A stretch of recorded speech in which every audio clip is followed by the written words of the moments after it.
our relationship to our ancestors, our relationship to plants. So I really want, or our plant ancestors, I want to give everyone an opportunity to tune into that. So it's not just, you're not just hearing us talk, but you get to kind of hopefully hear the whispers or the shouts or the, you know, song of the plants that are in your, you know, lineage. So I think I'm gonna start by sharing my screen because that's how I know to what I'm gonna say.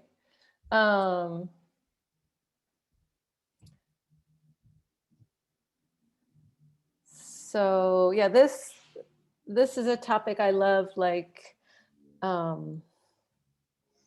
really this intersection of ancestral work, kind of remembering, honoring, healing, repairing, restoring, all of the things we're doing with those who've come up before us, and then our relationship to the plants that are in our lives or have been in our lives of the people who've come before us. So I will start, you know, in a moment after we do introductions with a prayer, because for me this work is a prayer. It's been a calling, and really my intention is that by participating, especially since there's 100 people on this call, like a lot of energy will be activated, and maybe memory, maybe connection, you know, like you'll suddenly realize, oh, that plant that I've walked by every day, like that's an ally.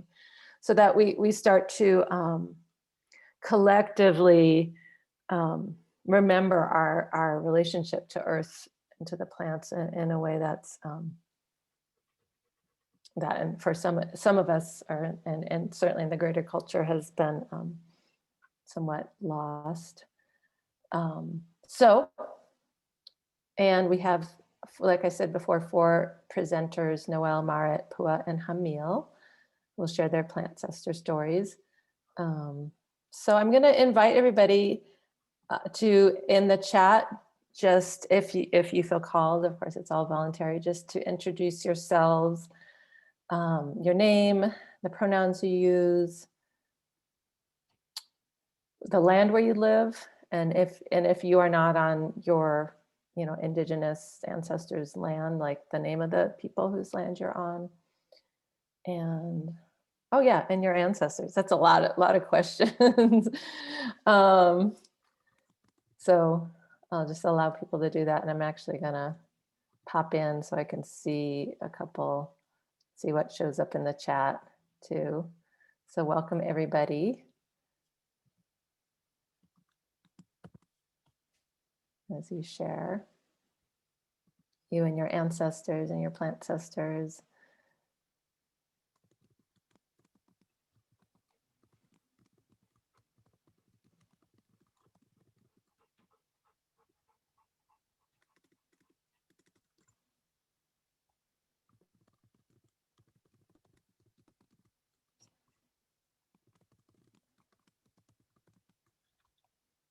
So we have people from across this Turtle Island. Welcome to everybody. And I'm going to go back to sharing. Whoops.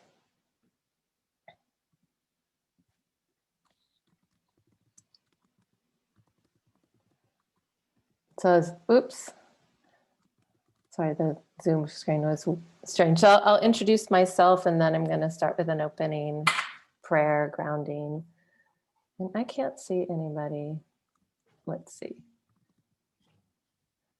Sorry, it's weird to talk and to not see a single face. So I'm making it so I can see a couple people. Okay, so my name is Atava Garcia Swiecicki. I have lived most of my adult life in Chochenyo Ohlone territory, otherwise colonial name Oakland, California. I now live in Tewa Pueblo territory, also called Albuquerque, New Mexico, very recently relocated. My parents, I identify, a way I like to identify as mixed race, because these people here are my parents. I have to say daughter of a white Polish man and a brown mom. So my ancestors come from my father's side, they're Slavic from Poland, and my mother's side, Dene or Navajo from around where I am now, New Mexico, from indigenous from Mexico, don't know the tribe. And we're also Spanish and Baltic. These are a few pictures of my ancestors. So I'm really honored to meet you and your ancestors and your plant ancestors, even if I can't read all the chats. It's just nice to gather together. So like I said, this class is also a prayer, or we could say an intention, or for me, a life purpose. And I brought these two images of two kind of sacred energies from different lineages of mine that are very different and yet in essence very similar energies. And this is part of the plant remembrance, the ancestral plant remembrance, or the doorways, is that a lot of the, whether they're called deities or energias or goddesses or orisha, they're all of these beings that our ancestors work with, or we present day work with, are often also associated with plants. So to the left is Baba Yaga, who's from the Slavic world, who could do a whole class on her, is fierce. She flies around, not on a broom, although here she's holding a broom, but she flies around in a mortar and pestle. And if you can see in this picture, there's little mushrooms, which I'm pretty sure are Amanita muscaria, as entheogen, or psychedelic mushroom. So she's really, in the images, you can also see skulls. There's a fence around her house, which has the skulls on it. The key lock to the door are human teeth. So she's fierce.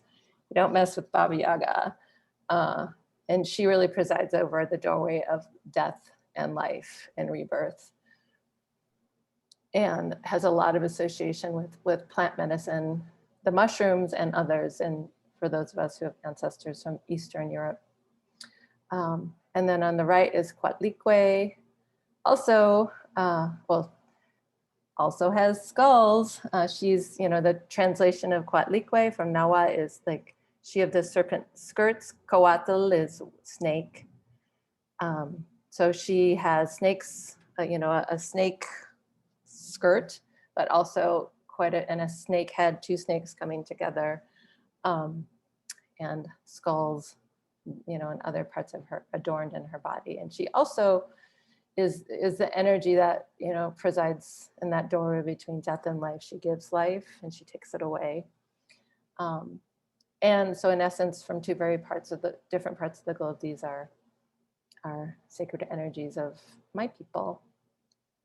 So just like to invite everybody, if you're comfortable with a short meditation, if you're okay closing your eyes, or just getting comfortable and having like a little internal gaze. If you have any medicine to burn or a little water, just flower water to spray, just take a moment to settle yourselves. We're going to collectively arrive in this Zoom space, in this plant honoring space. I'm burning a little cedar here.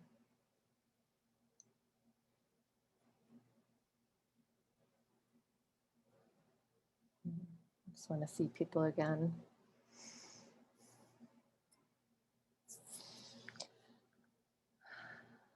So I invite everybody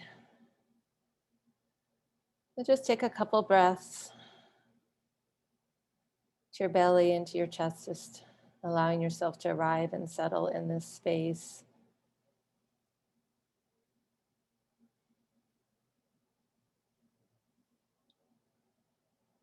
And I invite us all to feel the connection to the earth, and really tuning into that particular quality of earth where you're at.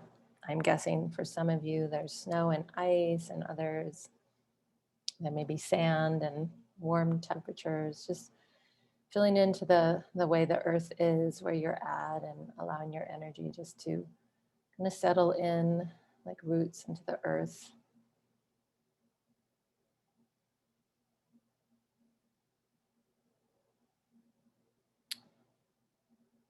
And since this class is about plants and ancestors,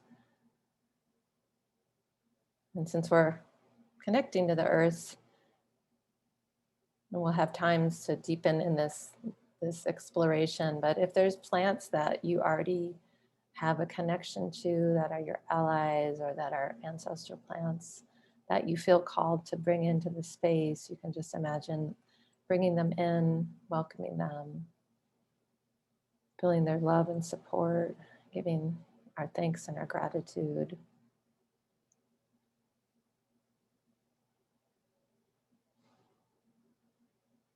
And imagine them just surrounding us all and really forming this network.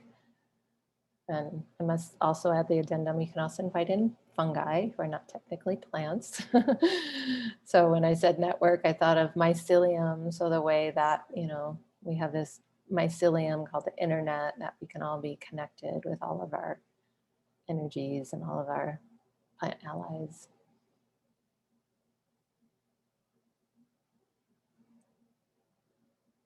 And then greeting the ancestors behind each one of us. And I know for some this can be painful, it can be challenging.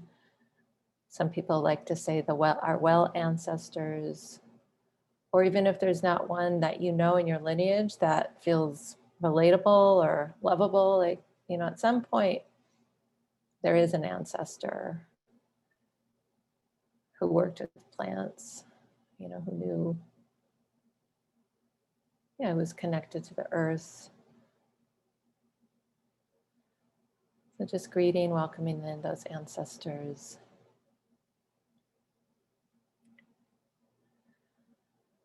And greeting the ancestral guardians of the land we're on, and again, asking permission if we're visitors from other places, asking to be in a good way with the people of the land we're on, the ancestors of the land we're on.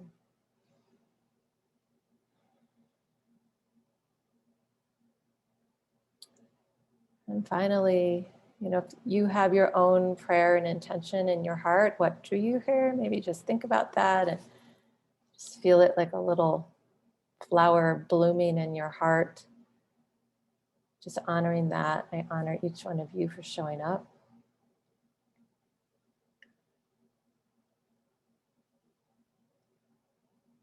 And I give thanks to the earth, to Mother Earth, to Unseen, to all of the elements, to all of our ancestors, and to all of our plant ancestral allies, our plant ancestors, for showing up in all the ways you do in our lives. And my prayer is that this class can be a time for learning, for sharing, for healing, for connecting, for remembering, for strengthening these relationships, because I really believe it's a really important part of our resilience. It's been a part of our ancestors' resilience, their relationship to plants. And it's also part of, I guess I see our future as human beings, as, remembering, kind of restoring that right relationship with our plant allies, with the earth, one another. So my prayer is that our time together can be, part of that great healing that we're all in collectively. Thank you. And just taking a moment or two just to transition back. And if any of you really feel called to add your intention or your prayer to this space, you can do that in the chat. I know it's not the same as us all hearing your words out loud, but words are energy, and energy follows our intentions our energy follows our intention. So welcome again. So good to see faces I know. Oh, hey, Pua. I will go back to sharing my screen. And so I will leave time for questions at different parts of the presentation. So I guess this first concept, oops, I keep trying to expand who I see. I see little boxes of people in my right-hand screen. So yeah, thanks for coming to this class. So it's called Plants as Doorways to Ancestral Consciousness, because I feel like it's kind of a very like esoteric name for a class, but I will try to break it down, at least what my perspective of what this is. And I also honor that everyone, it means something and is something different to each one of us.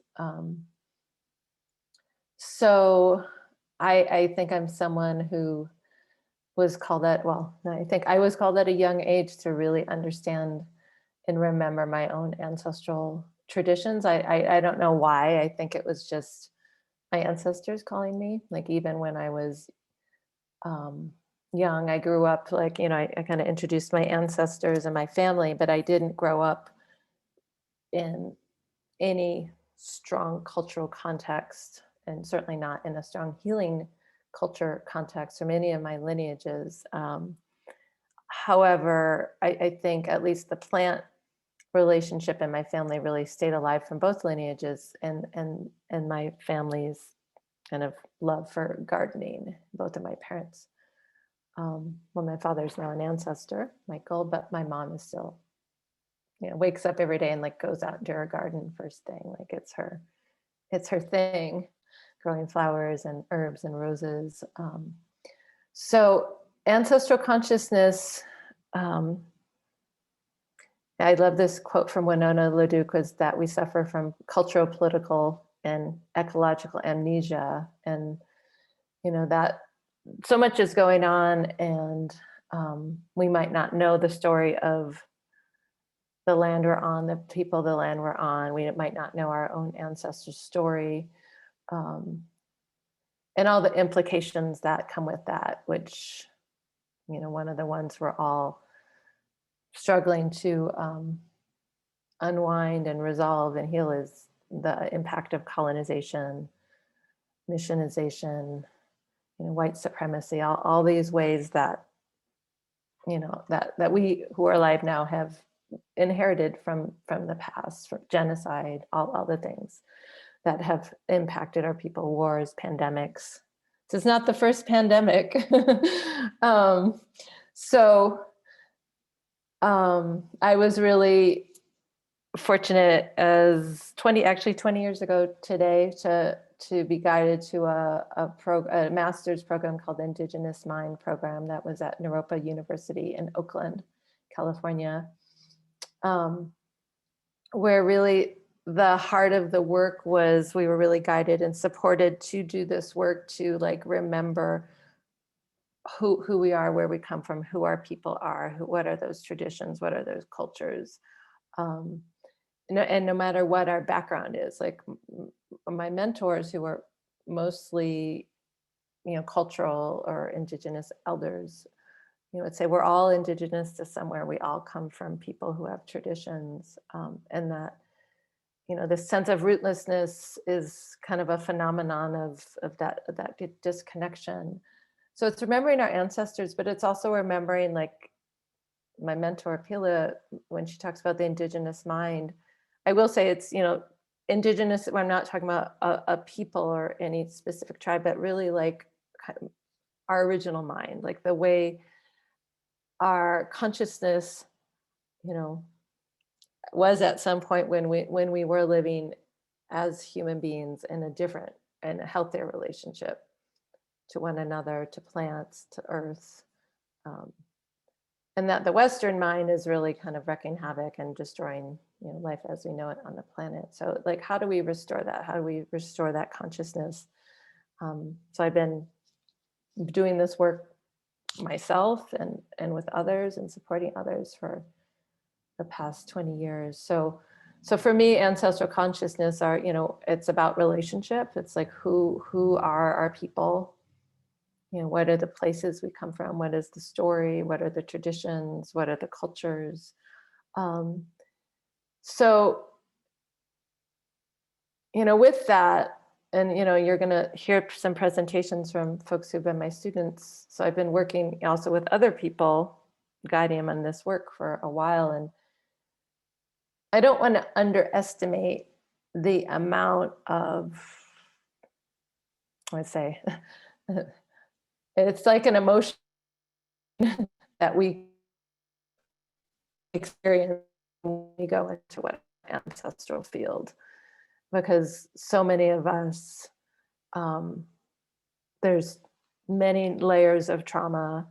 There's many layers of, you know, things that have happened in our ancestral lineages. You know, it could even just be in the immediate family, things like in my family, you know, addiction, abuse, incest, uh, um, mental illness, you know, so we have that. And then there's the layers of us as a people and what we have experienced, what we have, you know, whether experienced or done harm to other people. I mean, and a lot of us, myself included, have the stories of the colonizer or the lineages of the colonizer and the colonized in us.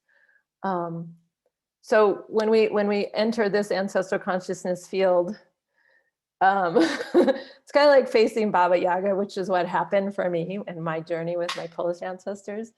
You just want to go like, ah! It's not hearts and unicorns and rainbows. It's fucking hard work. So I believe, and again, my mentors shared that it was best done in community, because then we have a community of support. But, you know, so ancestral consciousness, these are some of the things it means to me. It's just remembering who we are situated in this long, long, long lineage of human beings. And even if we don't know it, because there's breaks, or there's horrific things that happen that somewhere in our DNA knows it. I'm going to talk about that, about our memory, our DNA, our genome. But it's also restoring, I think ancestral consciousness is also, it's our human ancestors, but it's also our ancestors that are the elements, that are the plants, that is Mother Earth. Like that's also who we all come from. So there's many, many layers to this. And again, other people out there, you may have your own other things to add, and feel free in the chat. But you know, the stories of the land we're living on, the original people or caretakers, our family history, our cultural history, the history of our society. And then some other things I'll add to this, which I will mention later on, is also like the myths, the stories, the creation story, the migration story, the symbols, the rock art, the cosmology, the relationship to the stars. Like that's all in our ancestral consciousness and our ancestral memory at some point. So another quote I love from James Baldwin, and I feel like this sums it up why I do this work. The great force of history comes from the fact that we carry it within us. We are unconsciously controlled by it in many ways, and history literally is present in all that we do. So, you know, history is with us. So I guess my opinion is, you know, let's not suppress it, ignore it, and deny it, because that's where we are as this quote, you know, whatever we are, a colonized land, right, of quote, the United States, but really was formed by slavery of people from the African continent and theft and genocide of the indigenous people of this land. Like that's the creation story of this quote country, right? And until we reconcile it on all the levels, it's going to just keep repeating itself. I would say conversely, and this is where I'll talk about plants, is I really believe that we also carry that resilience and the memory of the medicine and the memory of the relationship to plants and earth in us and to our ceremonies. So, you know, if we only feel the weight of our ancestors, that can really be crushing, you know, of the hardship, of the trauma. But, you know, there's always been ways that all of our people have had resilience. And for me, again, plant medicine is one of the ways I think about. So I'm going to segue just to this next part, just talking about plants as our ancestors, but I do want to see if there's any questions or in the chat before I shift to like a different.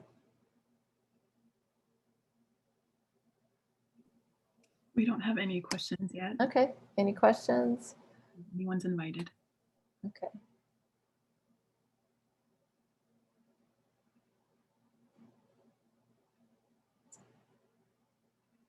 Okay. Well, let me know if any come through, Erika.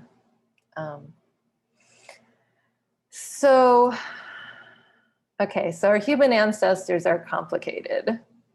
And I always like to say, you know, that I think the reason I'm an herbalist is plants are so steady and so unconditionally loving, and they're not full of all of the, you know, drama that I feel like human beings, we've somehow managed to conjure up in our incarnation here on Earth. So, so when, you know, when talk about ancestors and plants as doorways to ancestral consciousness, this to me is an important part, an essential part. And that when we talk about ancestors, I mean, of course, you know, it's very natural to think about our human ancestors, right? You know, it's probably what most of us think about, but I'm inviting us all as a, you know, exploration, and we also do a meditation of like, yet our lineage, our genetic lineage, our, you know, where we evolved from goes way beyond Homo sapiens. So, and that literally we evolved from plants. So that makes them our ancestors. And this makes me happy to feel my plant ancestors. It makes, you know, for me, it brings comfort because, like I said, they're a little less complicated than us as humans. And as one of my students said, and better looking. Although, you know, humans are beautiful too, but yeah, we don't quite have flowers and, you know, branches. So plants, you know, just some numbers. So the plants have been on Earth for 5 million years. And our oldest human relatives came 2.6 million years ago. So whatever that math is, 500 million minus about 3. So plants are 473 million years older than us.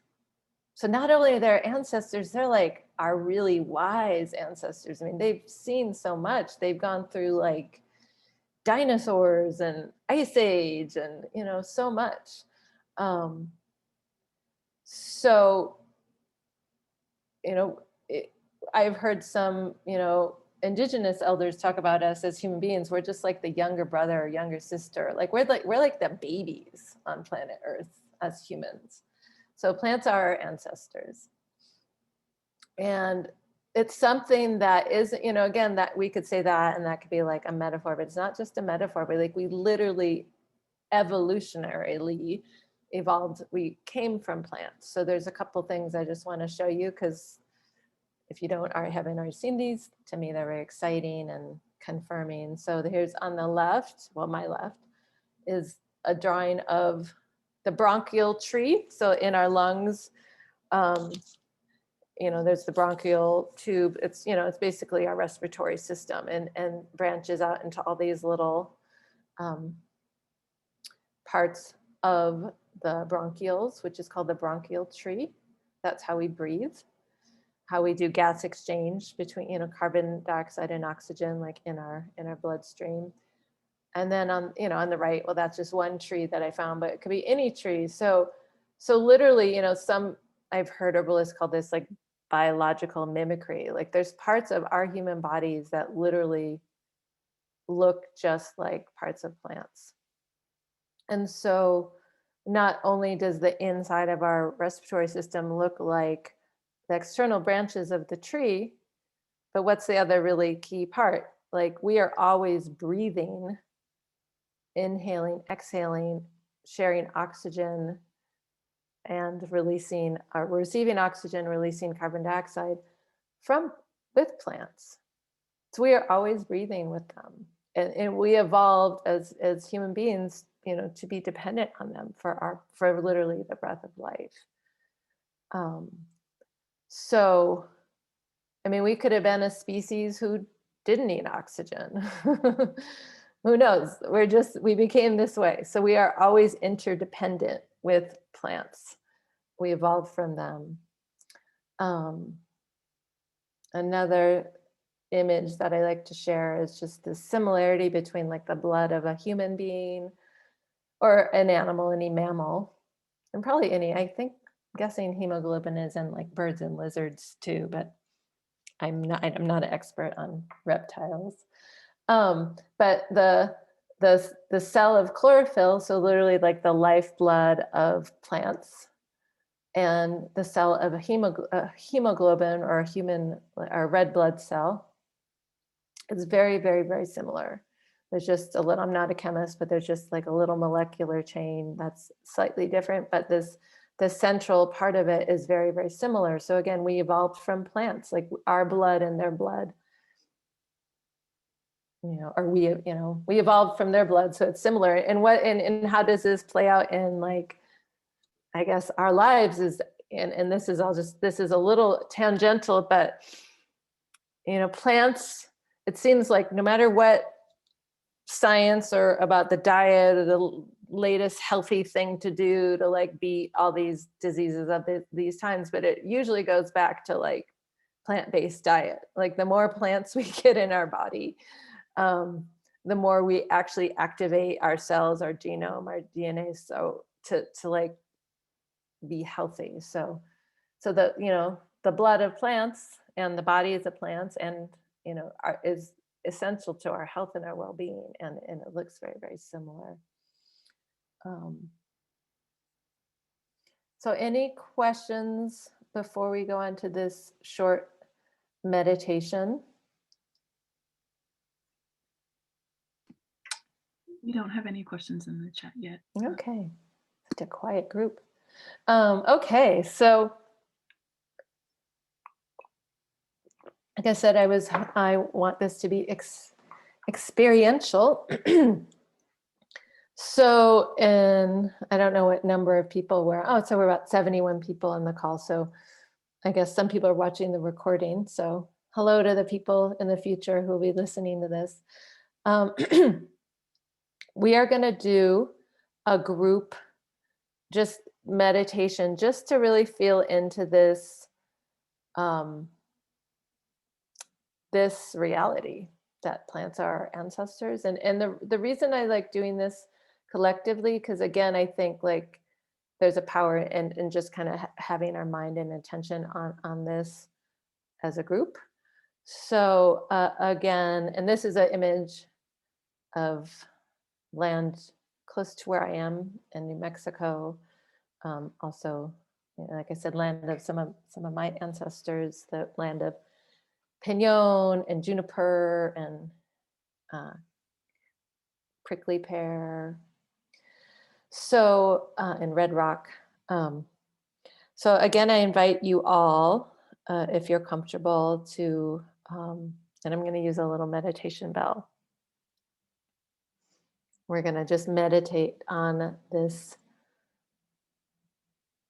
idea / reality that plants are our ancestors. So find a comfortable position. If you're okay, closing your eyes or just having an internal focus and gaze.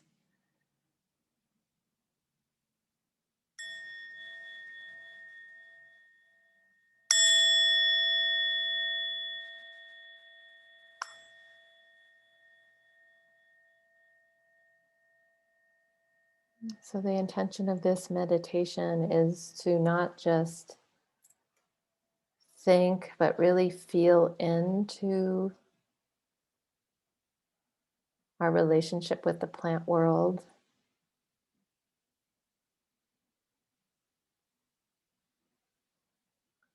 So I invite you, there may be a place on earth that you can imagine, a beloved, cherished place on earth that you imagine yourself going to.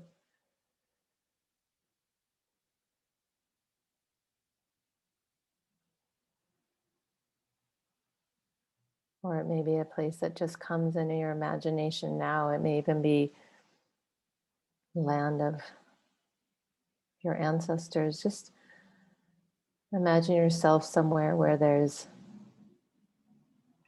the energy of the plant life or the trees is just very strong and palpable.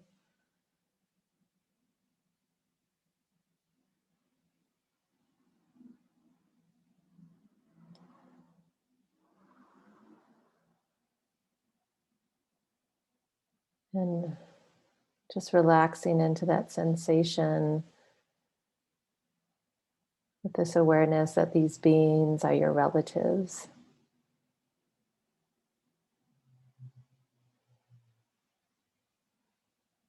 That there's this profound interconnectedness between our human bodies and their plant bodies.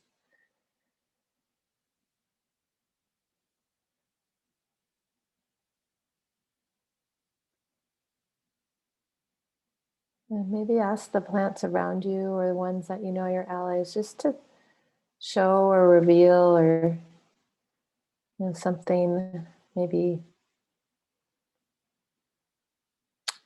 something about this relationship. So they may take you on a journey. I know what's kind of happening in my body. It's kind of melting and to the dirt. And so whatever happens, whatever you experience, again, just asking humbly to, some of this great mystery to be revealed of our relationship to plants as our ancestors.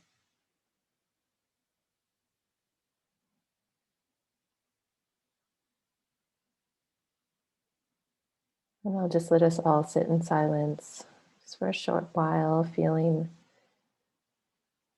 this mystery.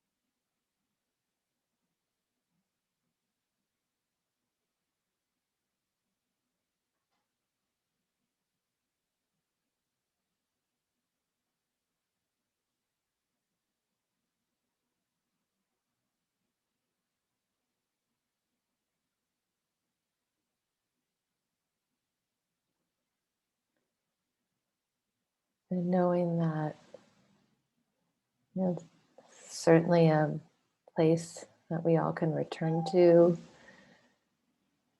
just deepen this exploration or this knowing. And give thanks to whatever was shown or revealed or you experienced.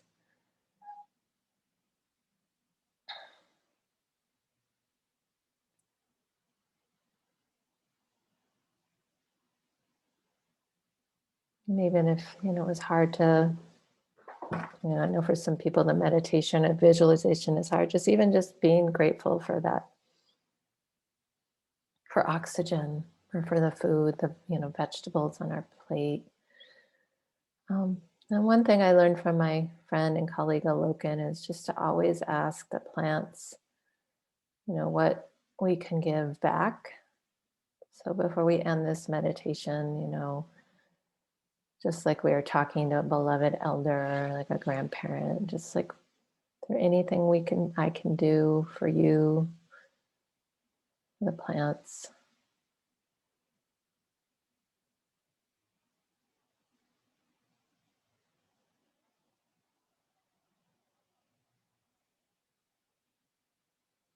And again, giving thanks for whatever was shared.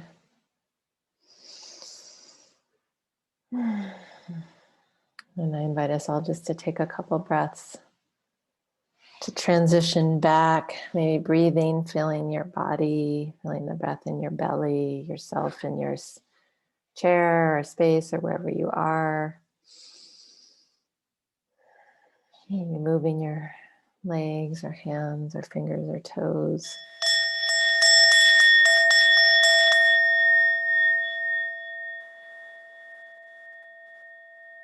And when you're ready, coming back from this journey with the plants.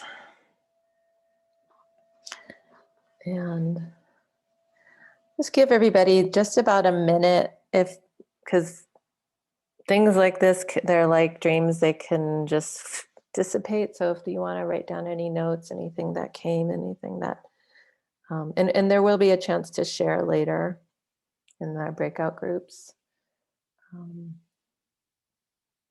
I'm excited to hear from, or if anybody also wants to write anything in the chat, you're welcome to do that too.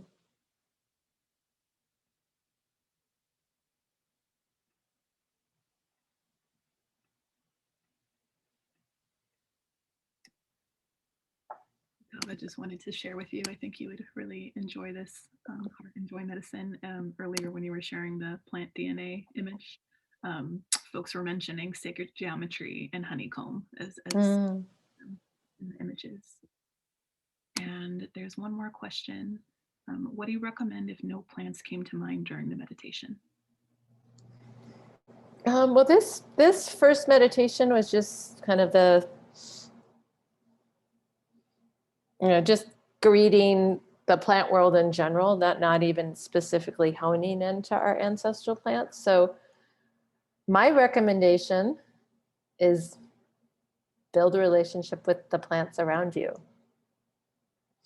So like one of our Cemmana students last year, Marisela, like she's a phenomenal like house plant cultivator. Like her inside of her house is like a jungle. So even if you don't have a garden space, but even if you don't have a garden, just walking around. And so just kind of shifting consciousness, it's like we're not just walking by these things, or we're not just coexisting, like they're sentient beings. They have intelligence, they have wisdom, they have things to share and teach, which all of us herbalists know is so true.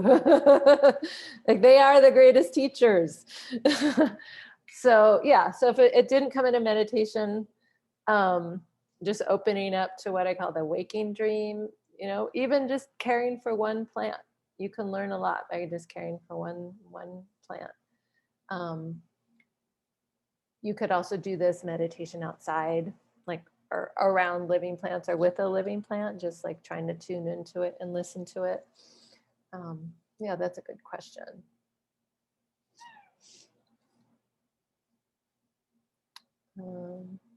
Any other questions? I'll shift to the next part. No questions, but just so you feel in conversation with the virtual community today, Atava folks are sharing a lot of really beautiful comments. One from Ilam, so I deeply apologize if I'm mispronouncing your name, but was reflecting about the reciprocity that Alukan described with giving back to the plants as a way to close our time conversation with them.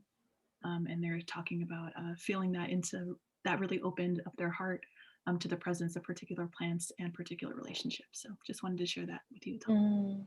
Thank you. Yeah, thank you for that comment. Yeah, and another thing I've been taught is, like if we were outside together, or if you go outside on your own, and we do this on herb trips, is to make an offering first to the plants even before we begin this conversation, meditation, interaction with them. And that offering can be anything.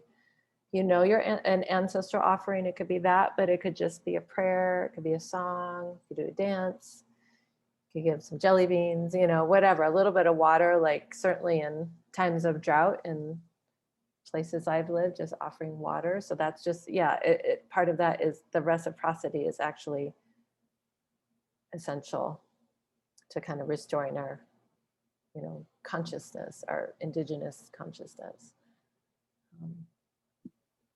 Great. We do have one more question. What would you make of soil versus a plant coming to mind?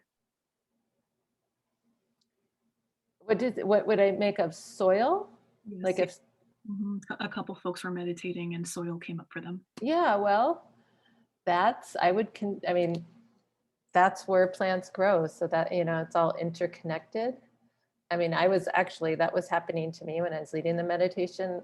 I kept dissolving into the soil. So I don't know. I don't have an answer, but it's part of something to reflect on. And of course, we can't take plants out of their environmental context, right? So it's essential. It's, where they grow. So yeah, I mean, we could have a whole meditation just with the dirt. Yeah, but yeah, I was feeling that too. So it's interesting. I wonder if other people, how many soil voices or soil messages came in this group today. So that was the plants as ancestors. And that for me, being aware of that relationship and maintaining it, and training my consciousness to be in that reciprocal right relationship with plants is daily work and life work. Like, it's not like you arrive, like, it's just like I say, it's just like interacting with the great mystery of life, of earth, of plants. So now I'm going to just narrow a little more specifically on the plants of our blood, DNA ancestors. And so on the level of our DNA, our body remembers, responds recognizes our ancestral plants. And this is something that's, and I'll talk a little bit about like genome and, ancestral memory and trauma, but it's definitely not new in Indigenous worldview that our DNA recognizes our ancestral plants. And I have a picture of corn. So for those of us with ancestors from Native America or Mexico, Central America, places where corn are, like, our relationship to corn is, I mean, there's creation stories, we evolved from corn, like it's that ancient, hundreds of thousands of years old. And so we've always been in coevolution with ancestral plants. And, and I know this is also a complicated thing too, even I'll say in my life, having a lot of different ancestors from different parts of the world. So we kind of take turns. It's like one night I'll have like capata beans and tortillas, and then I'll have like cabbage and pierogies. And then, so I have to feed a lot of ancestors. And then if, we've been displaced or removed from the land of our ancestors, and this is, it may take effort and work and endurance to kind of reestablish those connections, but they're there, the memory of the ancestral plants. And they're also really important to our well-being. Like, there's so many studies of when people stop eating their ancestral diet is when illness walks through the doorway. So, I mean, again, talking to those of us with Native American or, Mexican, Central American ancestry, like, one of the key strategies of colonization was to decimate the food supply, buffalo, and, access to the, hunting and gathering or wild crops, but also to introduce things like white flour. So instead of corn tortillas, they're flour tortillas instead of, and so that creates epidemics of diabetes. A similar, but I've seen this in other cultures, like I've read studies that women who have like South Asian ancestry, turmeric's a real strong plant and the culture and in the diet, but when they leave or whatever, leave the homeland, or else just start eating more whatever, westernized or Americanized, and stop eating the curries and all this, like the rates of breast cancer increase. Same with a study of women from Poland, where in Poland, one of our ancestral plants is a cabbage. So when women stopped, or people, I'd say people assigned female at birth, sorry, I'll keep it gendered, but stopped eating, there's the same amounts of cabbage and sauerkraut and fermented foods that were just traditional in the diet for generations, also increased levels of cancer. So it's these plants know us, and they also keep us healthy. And our DNA evolved with them. And then another thing about plants is, and I see this so much with my students in our classes, is that it may seem like we're disconnected or lost or separated or removed from our ancestral memory, but by starting to have relationship with the plants of our ancestors, it actually helps us to remember. And so one thing I encourage, and you're going to see, several presentations.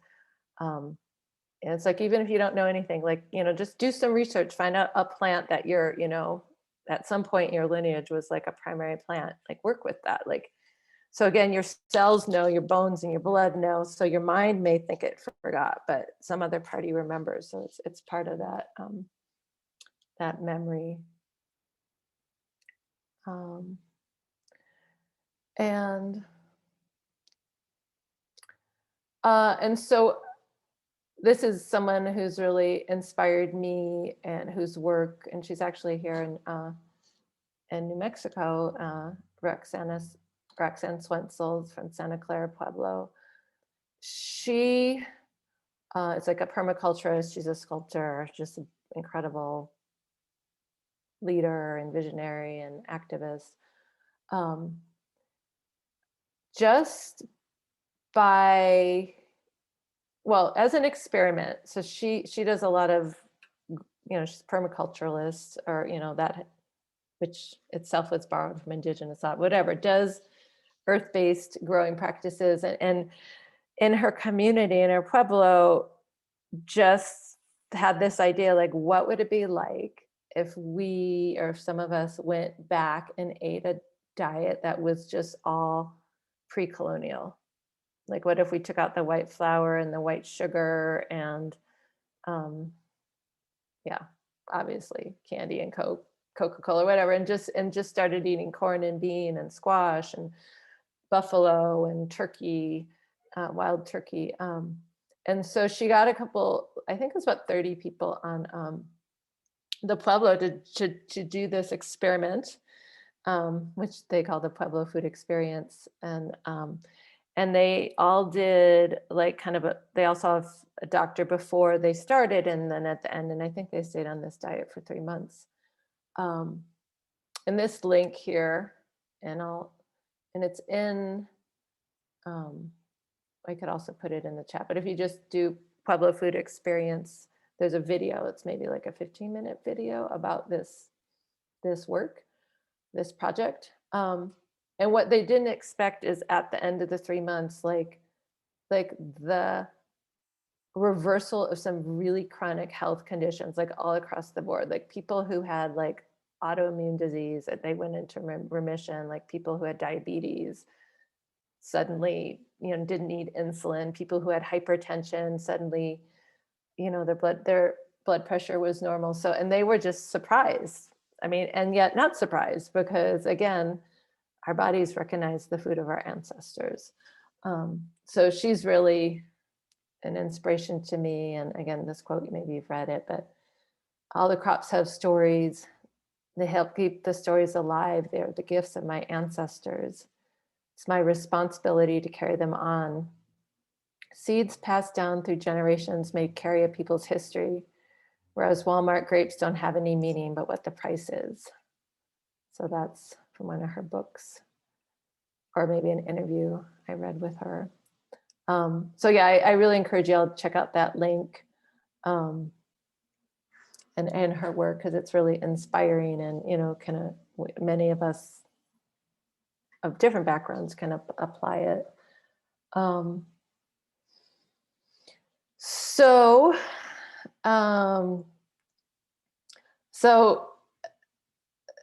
we were talking about food. So as an herbalist, I'm going to segue to food, spices. I mean, as an herbalist, I don't have a huge distinction between like something I eat as food versus something I take as medicine. Like, it's definitely a continuum. And so the foods that are the plants that we may discover as being our ancestral allies or ancestral plants, maybe at first it's harder to access what the medicines were, like what someone would take for a cold or a flu or stomach ache. But usually, and again, I've noticed this with the groups of people I've worked with, usually foods / herbs, because again, it's a blurry line, may be more accessible to access, to connect to. So we are going to, later on in the end of this class, like be in breakout rooms where everyone can share some of their own plant ancestral allies. So it could be a food. And like I said, for me, for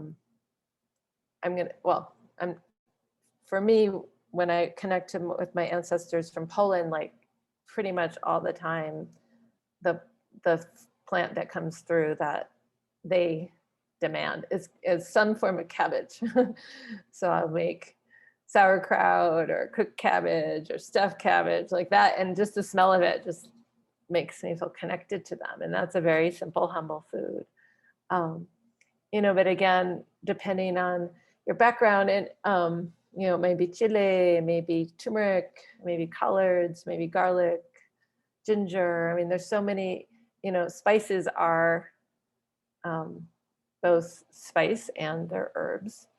And what's coming to mind too now is, and this is something I'm thinking about a lot, I'm working on a book, and just thinking about the way plants and people travel, and how plants, for example, like the tomato, which is indigenous to like Central America or in Mexico, is thoroughly integrated in like European cuisine, right? Or something like garlic, I think garlic comes from Egypt, but now I'm not for sure. But anyways, plants move around the world. And so this plant, a plant you relate to might not have been in your people's culture for like time immemorial, but if it's been there a couple of generations, like it's established itself. So plants move with people. I guess they move with birds,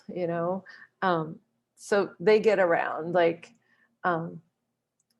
I know in one of the classes, I think this was in your class, Erika, like we had student presentations from,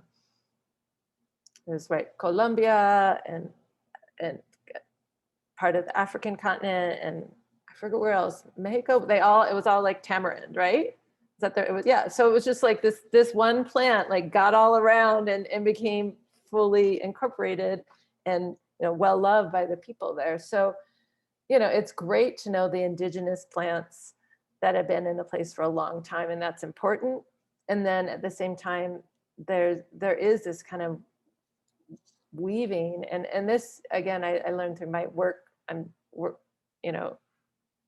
writing about some of the plants in Mexican American curanderismo, and some of the plants that are really primary, like rosemary, rue, chamomile, like basil, like those all came from Europe with the colonizers. So that's also like a whole nother thing to I trip out on. It's like, wow, these plants came with the colonizers who caused all this harm who inflicted, who massacred people, and yet then the plants remained, and then they became part of the medicine. Like it's again, plants are kind of neutral. They may have come in a way or with a person who had harmful intentions, but people are resilient.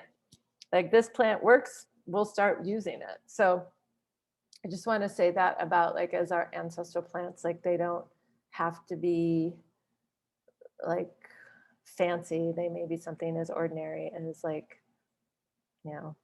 like a cabbage.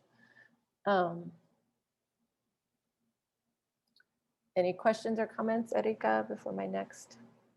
Yes, Atava, I think this incredible knowledge and wisdom you're sharing with us is sparking quite a few questions. So I think that we'll have to humbly share what we can, but also be mindful that we will be transitioning to student presentations shortly. So thank you all so much for your patience and flexibility with us as we try to invite Atava to respond to what feels appropriate for the moment right now.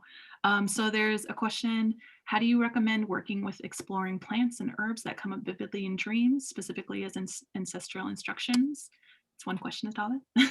Yeah, and I'm going to get into that in this next slide. So yes, yay, and yay that dream, I'll mention dreams. So yes, I will answer that with this slide too.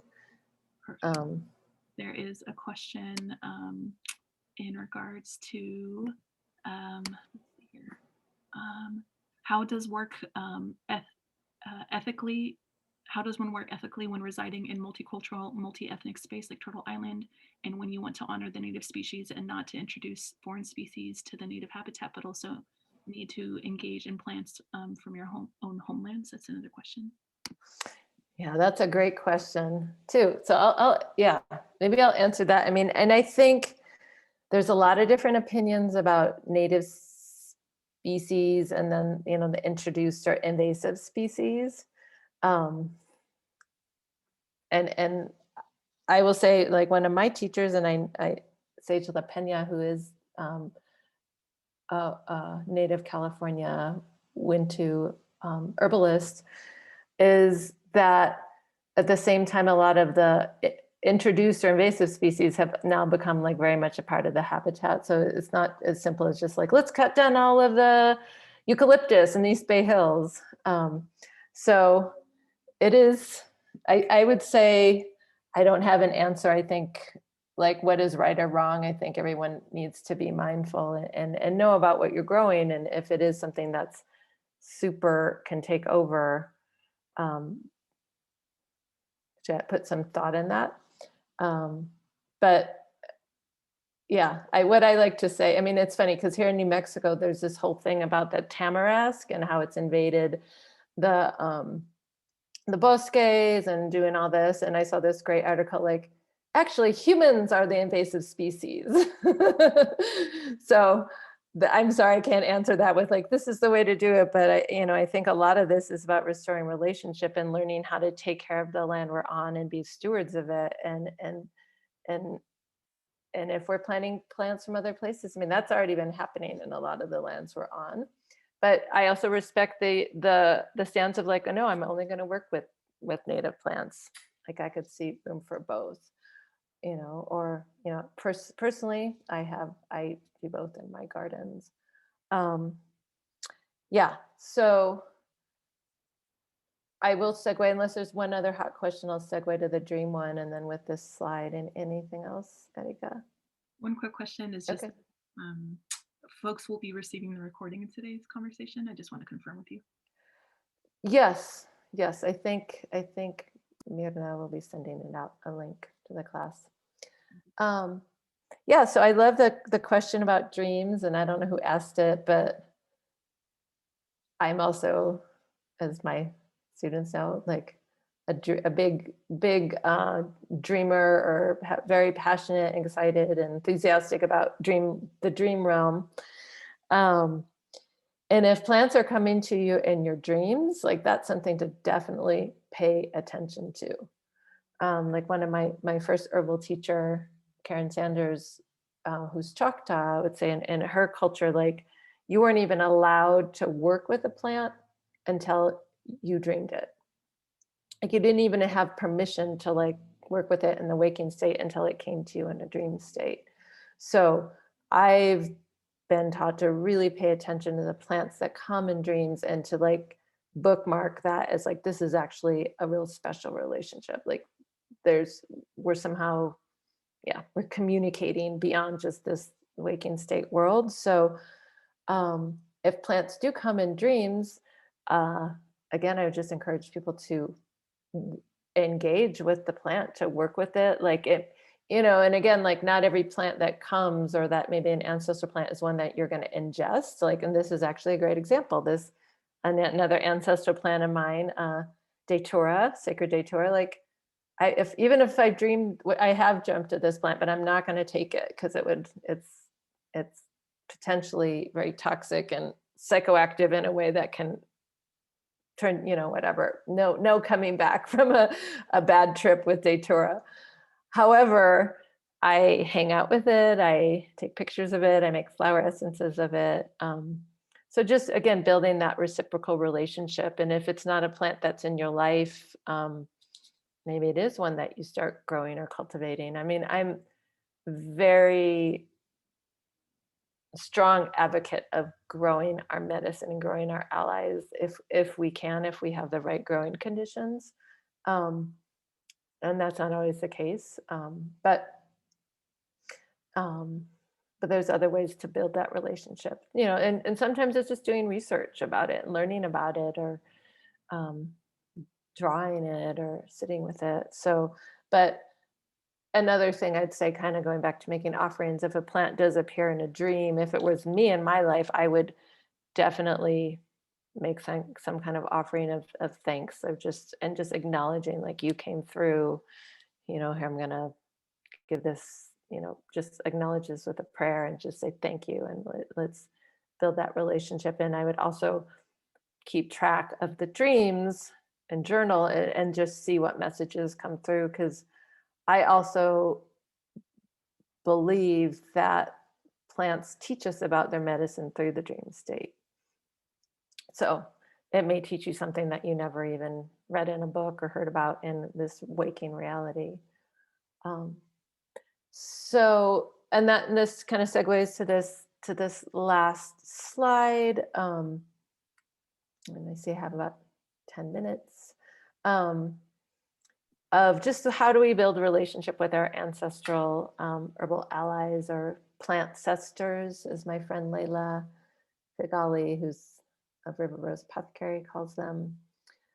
So I've said many times, making offerings, and this is just how to build that reciprocal relationship. So, again, if we were to show up at a neighbor or friend's house and need their help, we wouldn't just walk in and grab their things and leave. Like you'd bring flowers or say, hey, I need your help. And so just learning how to have exchange and reciprocity, the plant world.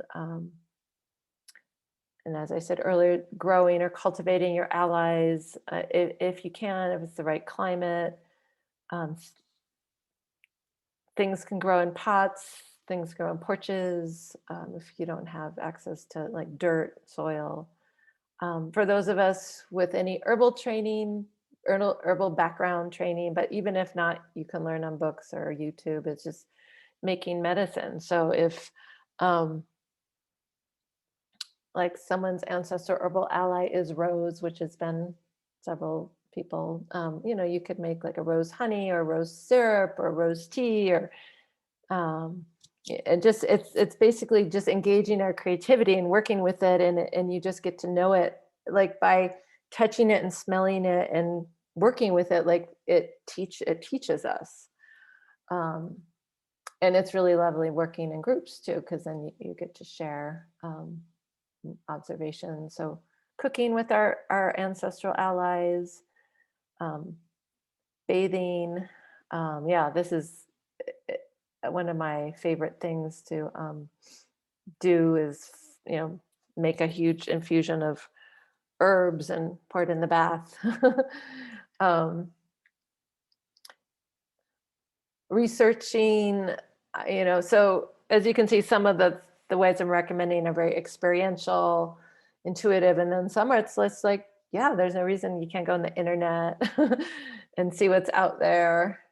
But there's a lot of information in terms of cultural information that is in folk tales and mythology and anthropology, archaeology, art. Um, so just again, like with the slide of Baba Yaga, like she's often in slides with the Amanita muscaria mushroom, the red and white one. And anthropologist Maria Gimbutas said that, well, her theory was that there was actually, I think she called them cults of priestesses, what, maybe the language would be different now, but there was just definitely sacred orders of people who worked with that plant, who also worked with that, or with that mushroom, who also like kind of worked with that energy or that goddess or that deity. Talking to elders, whether in your family or in your community. I mean, so many people still carry knowledge and tradition and memory. And they may not even realize, or they do or they don't. But, I always say interview our elders, record it, talk to them. I said smoke blessing instead of smudging, because I know the word smudging is maybe not the most appropriate word, but I'm a Leo. I love to burn things. If it's a safe plant to burn, that's just a way to like feel its essence, including and smoke. I mean, again, you want to know what you're smoking, but there's a lot of great blends of plants that you can smoke. And that's just another way to ingest and interact. Plant meditations. So you could just sit with the plant and, like we did earlier, but with a specific plant. Engaging creatively. And I've seen this with so many of my students' projects of their beautiful art or music or poetry or story, or again, this is just like we're re-engaging ourselves with what's always been, with our friends, the plant friends, and we learn more that way. And oh yeah, and dreaming. So the person who asked about the plants that show up in dreams, you literally can like bring your plant friends to bed. And you don't have to be monogamous. You can have different friends, different nights, and you can still do it in a pandemic. That's I'll just say my little secret theory. I don't know. This was the early pandemic. Now I'm like, oh, something else is going on. But in the early pandemic, I was like, okay, we can't be around people, but we can still be around plants. Like maybe Creator just wants us to like start listening to and really interacting with beings that aren't besides other humans. So, but anyways, dreaming with our allies. So taking a little piece of cedar, oops, you can't see it, or rosemary or sage or ruda or whatever your ally is, tamarack, and just put it on your pillow or have a little bit before you go to sleep, or burn it before you go to sleep. Again, you don't ever ingest anything unless you know it's not toxic. But even having it in your room in your sleeping space can really make an impact. So those are just some ways, and I think you'll get inspired by the presentations you see. And I have just one more short segment, but are there any other questions that are coming through? Yes, there are, Atava. I see two. One question is, are daydreams considered as important as dreams and sleep? And the second one is, can you say more about why saying smudging may not be appropriate? Yes, daydreams. Your brain goes into a similar state. I mean, I guess it depends if your eyes are open or closed, but like if we're like closing our eyes and we kind of go into a meditation and we see things, like it's actually a similar state of brain waves, which I think it's delta, that is similar to when we are asleep. I consider sleeping dreams, waking dreams, which is like the world around us. If we start looking at it as a dream or as like a symbolic metaphor from the universe or message in the universe. You know, daydreams, meditations, like they're all ways of receiving information besides just our like rational mind, you know, our rational like left brain. So they're all important to me. So yeah, I would say daydreams are great. And the smudging, I think it just has to do with, I don't know the etymology of the word or where it was started or not. And I forget whose class it came up in. It was in one of the Cemmana classes. It was a discussion that it may have to do with cultural appropriation and just the way that plants like in California, the one that's really being misused, exploited as white sage. So it's being over harvested, ripped out of its natural native environment and sold by whatever mega box big stores. And so so I don't know that word, but maybe a little like we're re-engaging or analyzing if it's in alignment with what we mean. But however, at the same time, people all around the world have always burned plants or incense. So maybe we'll get a new word. But yeah. And I don't know if anyone else remembers anything, but yeah, that's about that.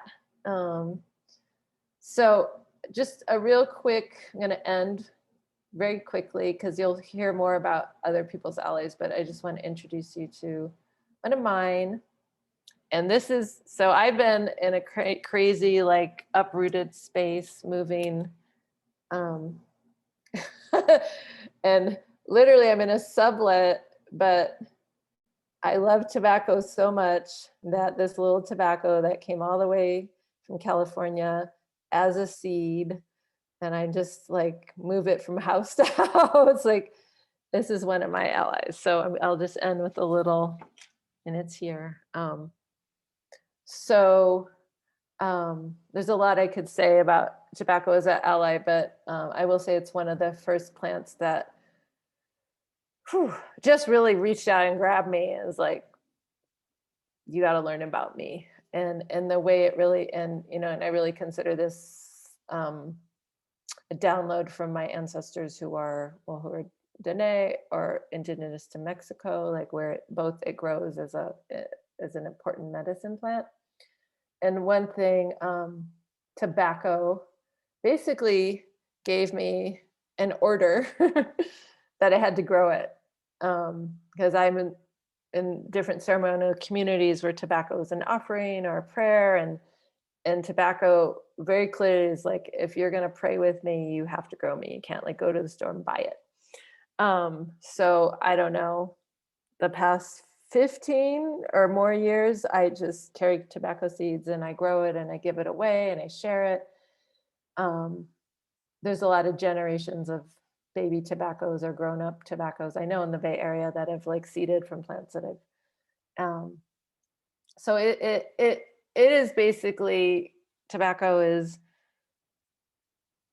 and I do say command because it's a stern plant, but it's saying like, I want you to know who I am, like who I am in the world, like in this colonized perspective is not who I am. So it's like, and the way to remember is to grow and cultivate, because I've, even though I'm an herbalist, been studying for over 25 years, I've yet to, well, there's been only a few times I've met teachers who actually had like medicine teachings about tobacco. There's actually, I just realized there's someone here in Albuquerque, so maybe I'll reach out to them. So a lot of the information at least has not come to me. I know it's still out there. So this is how much I love tobacco. So just growing it, loving it. And then, as I was on my journey, I realized that it's actually a whole movement across Native America of a lot of communities and tribes very intentionally cultivating tobacco and having campaigns to educate, like one of these are two, you could look at them in the replay of keeping tobacco sacred, like, kind of bringing it again out of its prison of colonization and exploitation. So I will end my part with up my prayer to tobacco, and then we'll take a break. I just have to open up another window.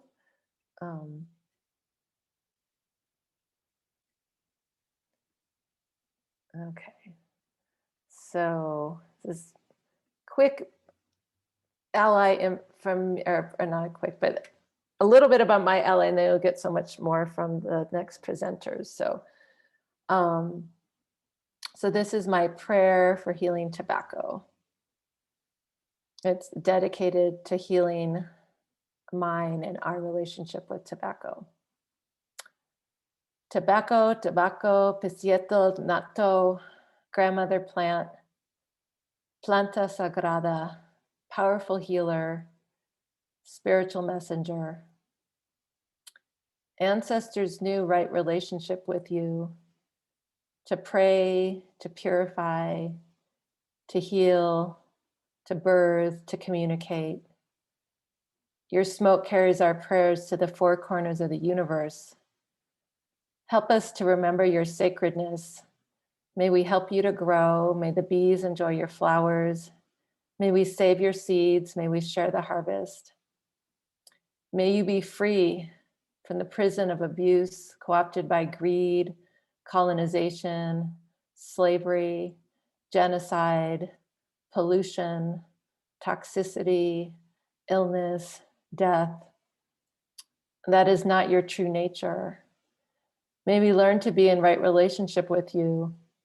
May ancestral memories we carry in our bones and blood be liberated, so that we may once again treat you as our beloved elder with love and respect, so that we may remember your true nature, sacred, sagrada medicina. Gracias, Tlatokomati, Omateo.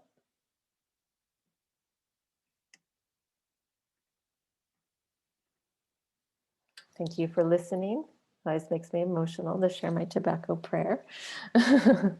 So we're actually not that far off time schedule. So we're going to take a little break, but if there's any, well, maybe we'll take a break, and then if there's any burning questions before we start the presentation. So we're more or less, más o menos, on schedule. So like a 5-minute, or how about, yeah, we could do 3 to 5 minutes, come back. I'll come back shortly, and then I'll be here and I'll look and see if there's questions in the chat, but just if you need to stretch, get water, go to the bathroom. We'll see you in a few minutes. Atava, did you want to take a 3 or 5 minute break? I just want to put it in the chat. Yeah, why don't we do, I'll come back at 3 and then we'll officially start at 5. Okay. So it's 3 and 5.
Atava. Atava, we have 3 questions. Okay. Happy to read them. You can let me know, or you can let us know what's possible. Okay. Yeah, I'm looking at the chat now. Oh yeah, I captured them for you because the chat's very interactive. 3 questions are, where did you receive your tobacco seeds from? That's 1.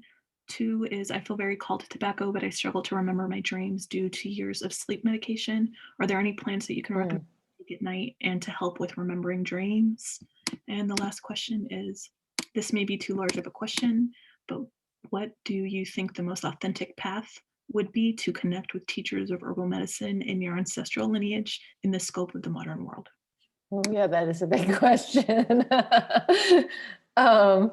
Well, I'll say to that is that's kind of the dream of Ancestral Apothecary, is to have a lot of different herbalists from a lot of different backgrounds sharing knowledge.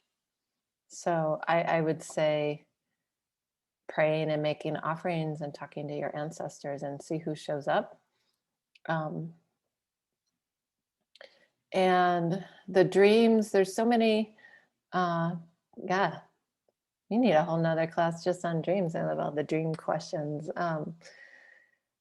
The first plant that comes to mind is mugwort. I mean, there's a lot of good dream plants, but just taking a little bit of mugwort and putting it under your pillow, or a little drop of the tincture, or even the flower essence.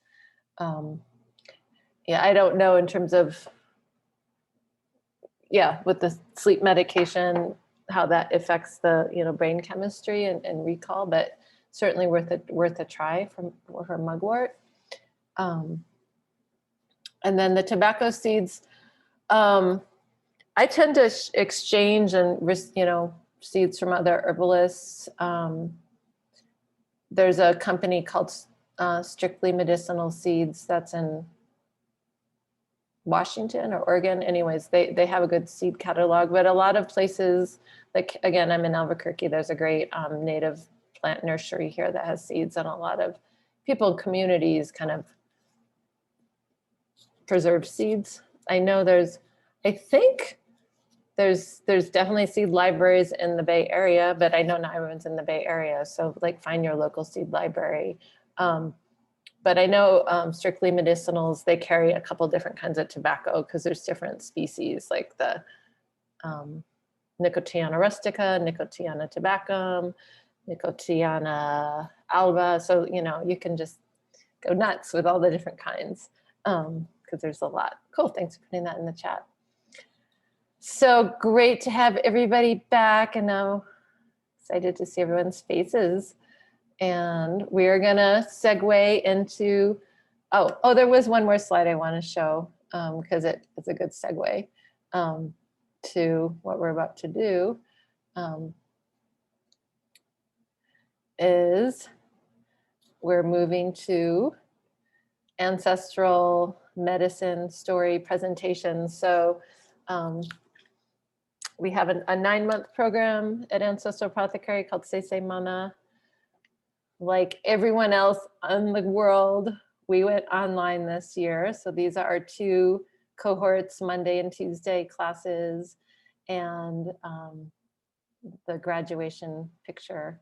So the next 4 presenters were in Cemmana, and one of the assignments was to do an ancestral medicine presentation. And I will say both cohorts just blew me out of the water with their depth of commitment to the process, to the research, to the artistry and creativity they brought to it. And so and just the honoring of themselves and their lineages. So today there'll be 4 people presenting, and if you just love this so much, you can come back on February 15th and we'll have 4 other students or graduates presenting. So I believe, I don't have the order, I think, is Noelle, are you first? Okay, so I will stop sharing and have our first presenter.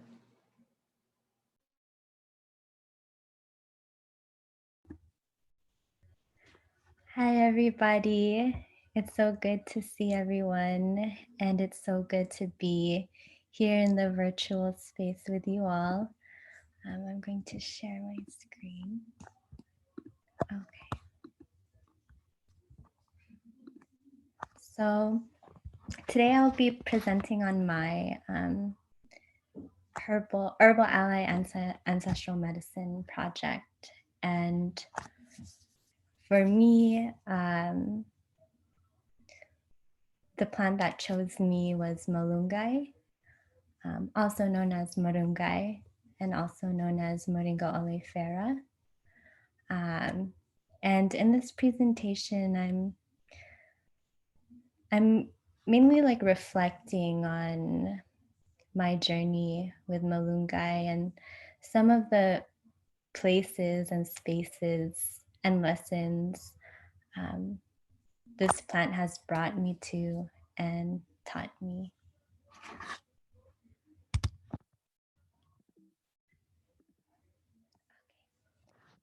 So for a little bit more information about the background of Moringa.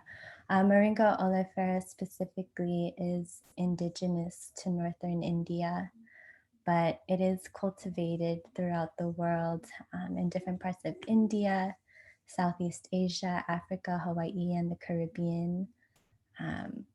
Moringa likes their subtropical climate, their semi-arid conditions, the sun, the warmth, but they can also grow in shady areas as well. And in the family, there are 12 other species of Moringa, with most of them being indigenous to Madagascar, Northeast Africa, Southwest Africa, and India. And so here we have a picture of Moringa oleifera from India, and then we also have their sibling Moringa druhardi from Madagascar.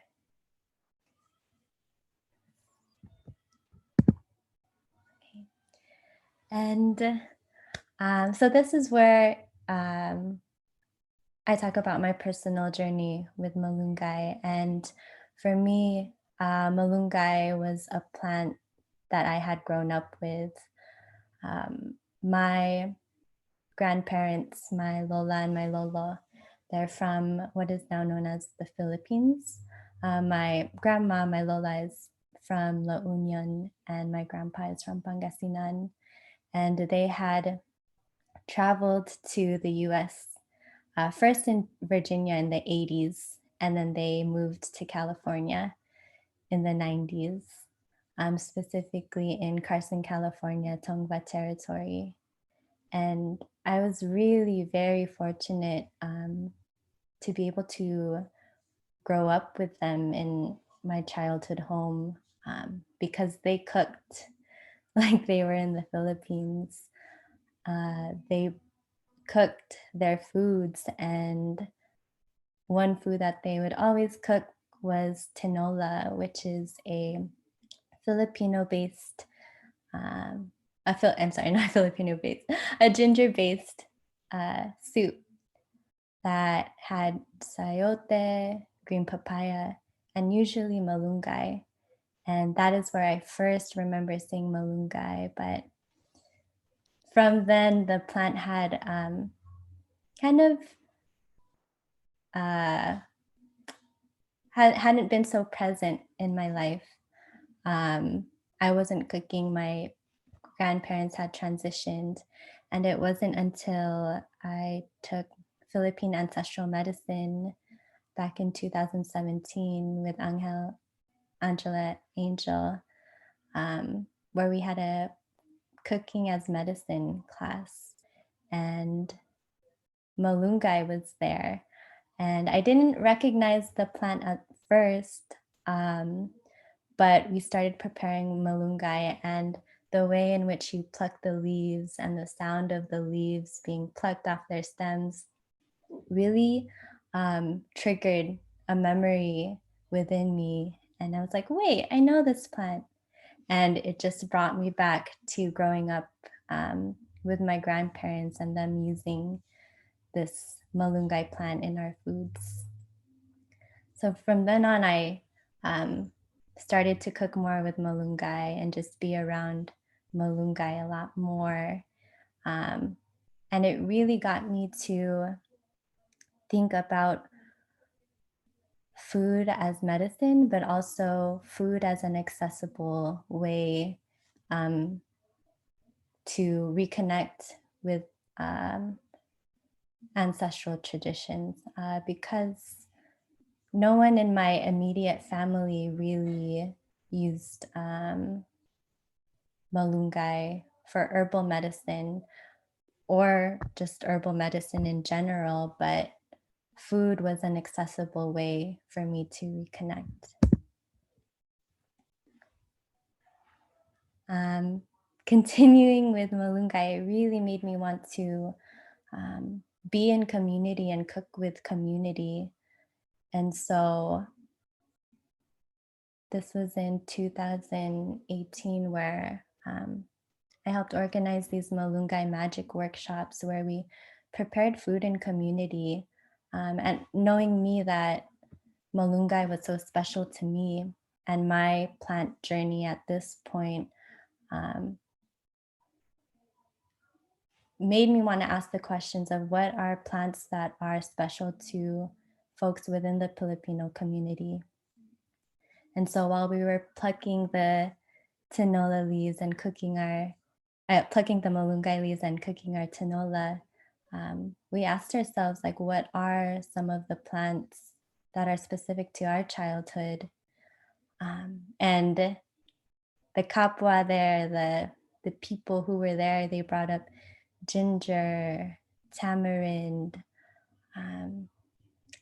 kaffir lime, all these ancestral plants that were so special to our childhood and still there today. And we took a moment to reflect as well on what are the benefits of having these plantcestors in our diets, and specifically with Malunggay. Malunggay is the nutritive, it's really nutrient dense.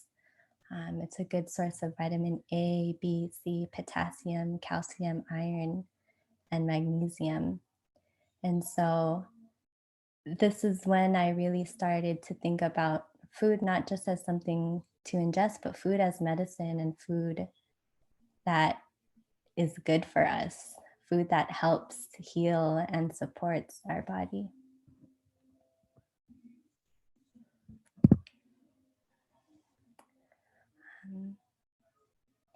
So I continued to keep Malunggay in my mind's eye. I visited a teacher of mine in Kingston, Jamaica, and to my beautiful, beautiful surprise, she was growing a Malunggay tree in front of her house. And it was at this time when I really feel like I got to experience what it was like to live off the land, because she had grown a lot of the food that she ate and the herbs that she used for her medicine within her home garden. And I was very, very thankful to be able to be a part of this process of turning the Malunggay leaves into powder. And so we harvested all these leaves on the left side, and we laid them out in her garage. In the second picture, we can see the pods too. We didn't use the pods. We were mainly using the leaves. We had to dry out all the leaves, and then we plucked the leaves, plates and plates of Malunggay leaves, to eventually be able to make this powder on the right after drying the leaves for a few weeks. And being able to be in a very intimate process with Malunggay gave light to the patience of working with the plants, because moringa, as of recent years, has become a superfood, in quotations. It's a supplement that could be added. It's being sold at Whole Foods and other health conscious doors. But this process really gave light to the time and the labor and the patience in order to make this medicine. And furthermore, working with this plant and being in conversation about this plant gave light to also how this plant can support our communities. With Malunggay being, at least in the Filipino community, a very popular plant, it's also a great plant to support with blood pressure and to support with reducing glucose levels, which are a few of the issues, health-related issues within not only the Filipino community, but within our communities. And so I'm just further reflecting on how the plants that are here, that are our ancestors, our ancestral plants, are really here to support us and support our bodies.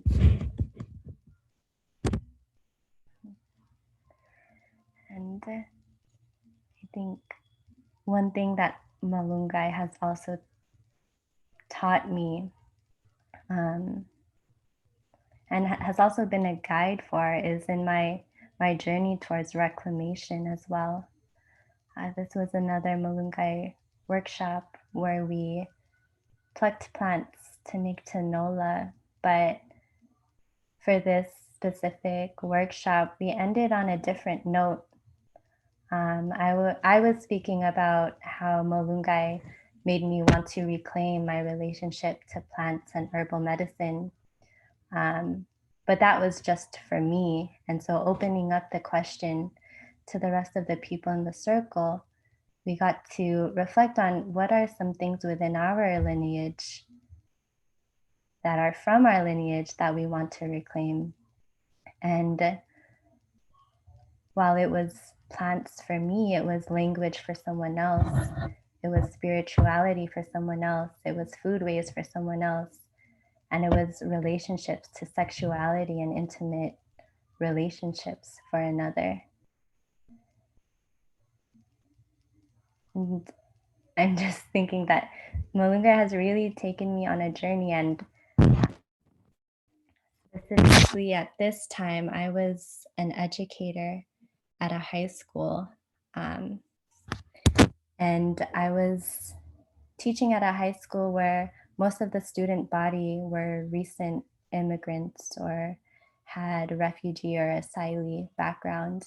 And within the education system, you know, it's a colonizing system. It has colonizing roots, and I was at that time really reflecting on how we were teaching these young people to learn the English language and learn the high school curriculum in a way that didn't shine light or didn't value the ancestral ways, the cultural ways that they already held.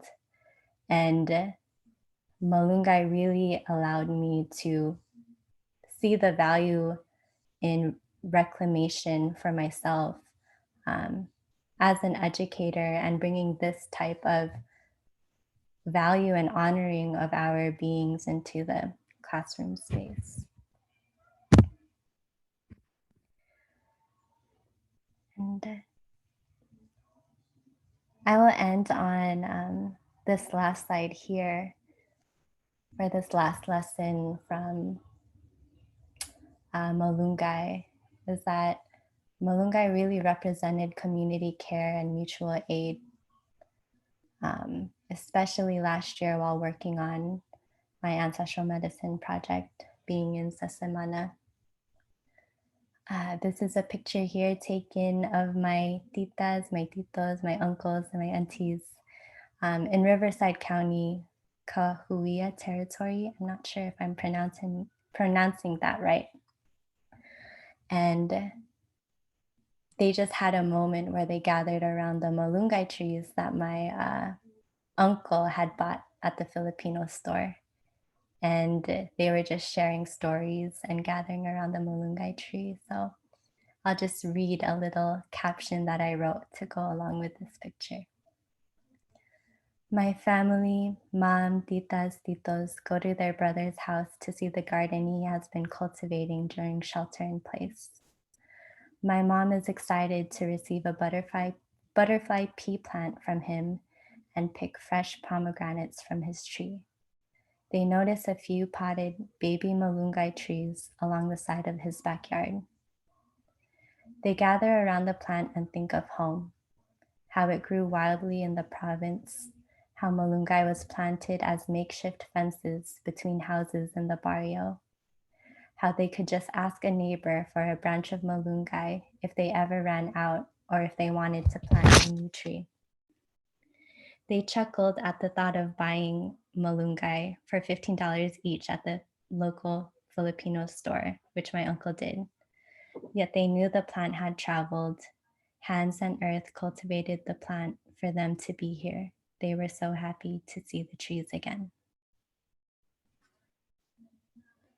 So I definitely feel I'm still within my journey with Malunggay, and I've only been working with the leaves so far, but there's medicine as well in the bark, in the pods, in the seeds.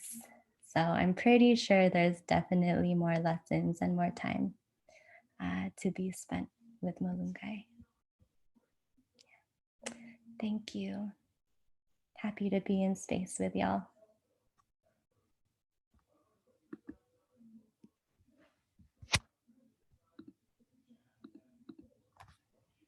All right, I think it's my turn next, right? Thank you so much, Noelle, for sharing. My name is Maret. I was also in Cemmana last year. My dog, Sophie, has decided to join. So cute.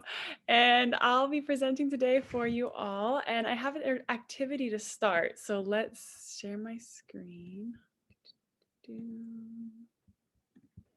And you guys are going to need either pencil and paper or a notes app. And just let's take a moment first, a breath. Just inhale and let your breath really stretch out your whole body. And exhale.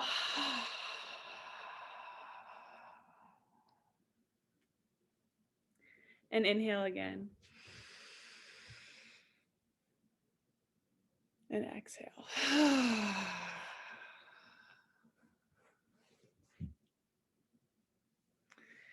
So this activity we did as one of the guest lecturers for Cemmana, Angela Angel, who's been mentioned 3 times today, which I feel like, okay, Angela, you're coming and joining us from afar, wherever you are. This is an activity that Angela had us do, and I wanted to do it with you all today for the plant ancestor that I've been working with over the last year.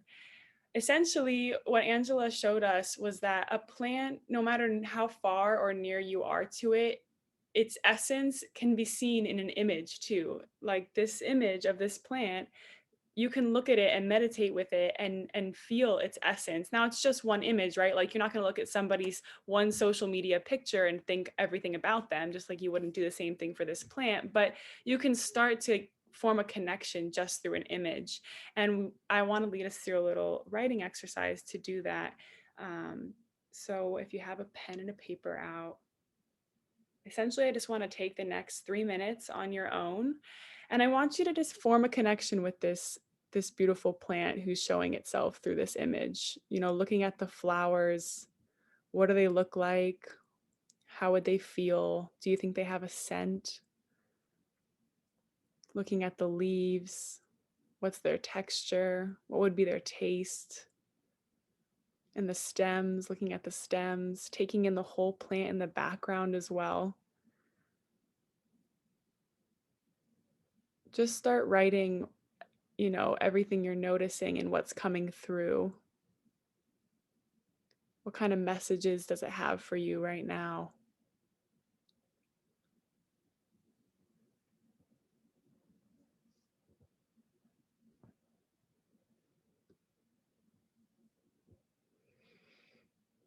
You can slow down and just breathe with the plant if you want to as well.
And then just finishing up your last few sentences, is there anything that the plant needs in return from you?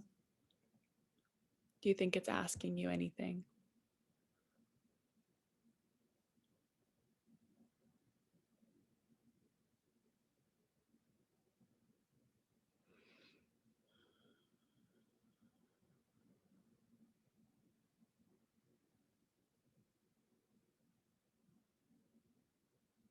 All right, and starting to wrap up.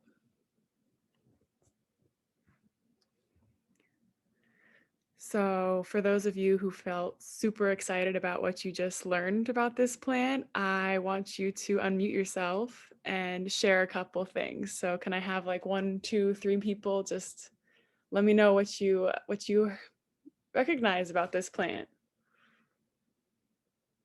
Don't be shy. We got time. We're on a time schedule here, honey. I can go. go. Oh, Yes. Well, I guess I'll go. I noticed a difference in like some more ordered and feeling like masculine qualities in the leaves and more chaotic curves and play in the flowers. Hmm. Feel a lot more feminine.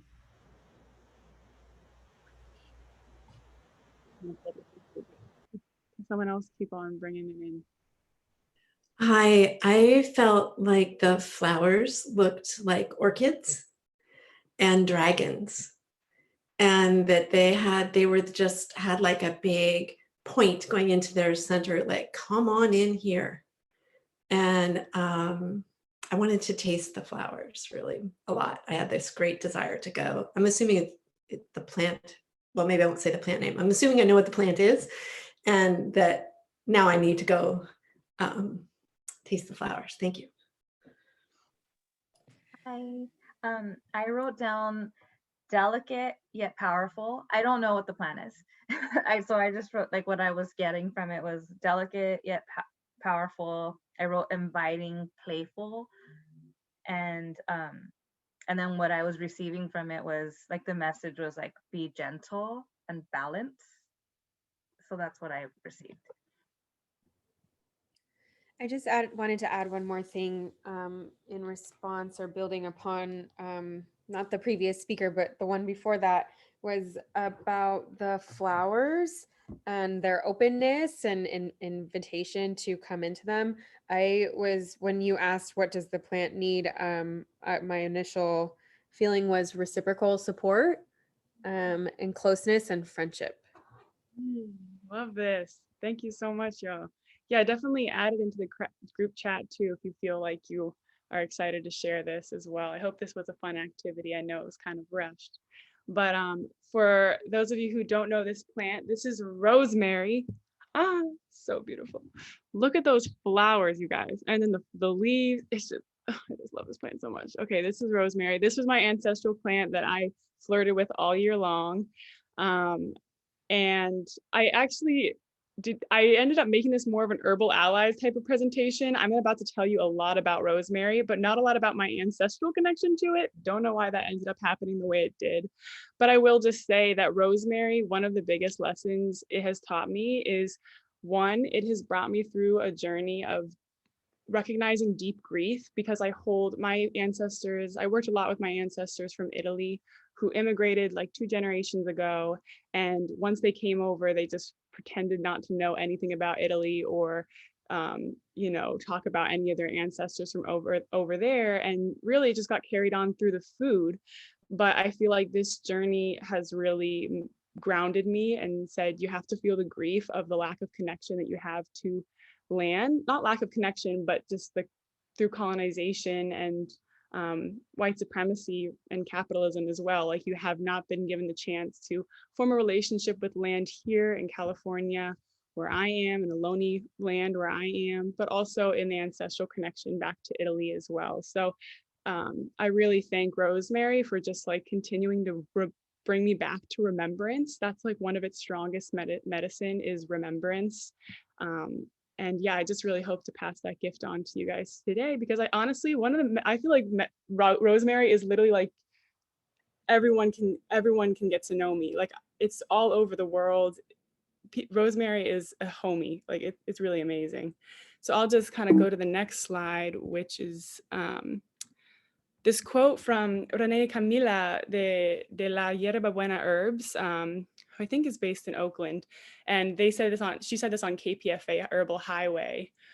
Rosemary for remembrance, rosemary for the ancestors, for the dreams, rosemary for life and for death, rosemary for returning to yourself so you can recollect yourself, so you may rebirth yourself. Just, if I had to describe rosemary, this is framed exactly how I would describe rosmarino. Rosemary wreaths are planted for people who have passed, to remember them. They're given during weddings to celebrate life and to celebrate fidelity and love and happiness. They're given at births to, protect the baby, cleanse any sort of bacteria or fungus that could have come along the way, and also just to welcome in life, to celebrate life. So rosemary is very powerful, and I think you guys probably can see that from this photo. This is a bush of rosemary, and there's so many rosemary species around the world. The one that everyone probably knows is Rosmarinus officinalis, who's now named Salvia rosmarinus. Rosmarinus literally means dew of the sea, okay? Rosemary, I'll talk from my Italian perspective. I always see it as like, it's really happy on the coasts, like where the land meets the sea. And so you can see how it just loves being doused in that dew, in the fogginess, in the humidity, but it thrives in temperate and tropical climates and lots of sun.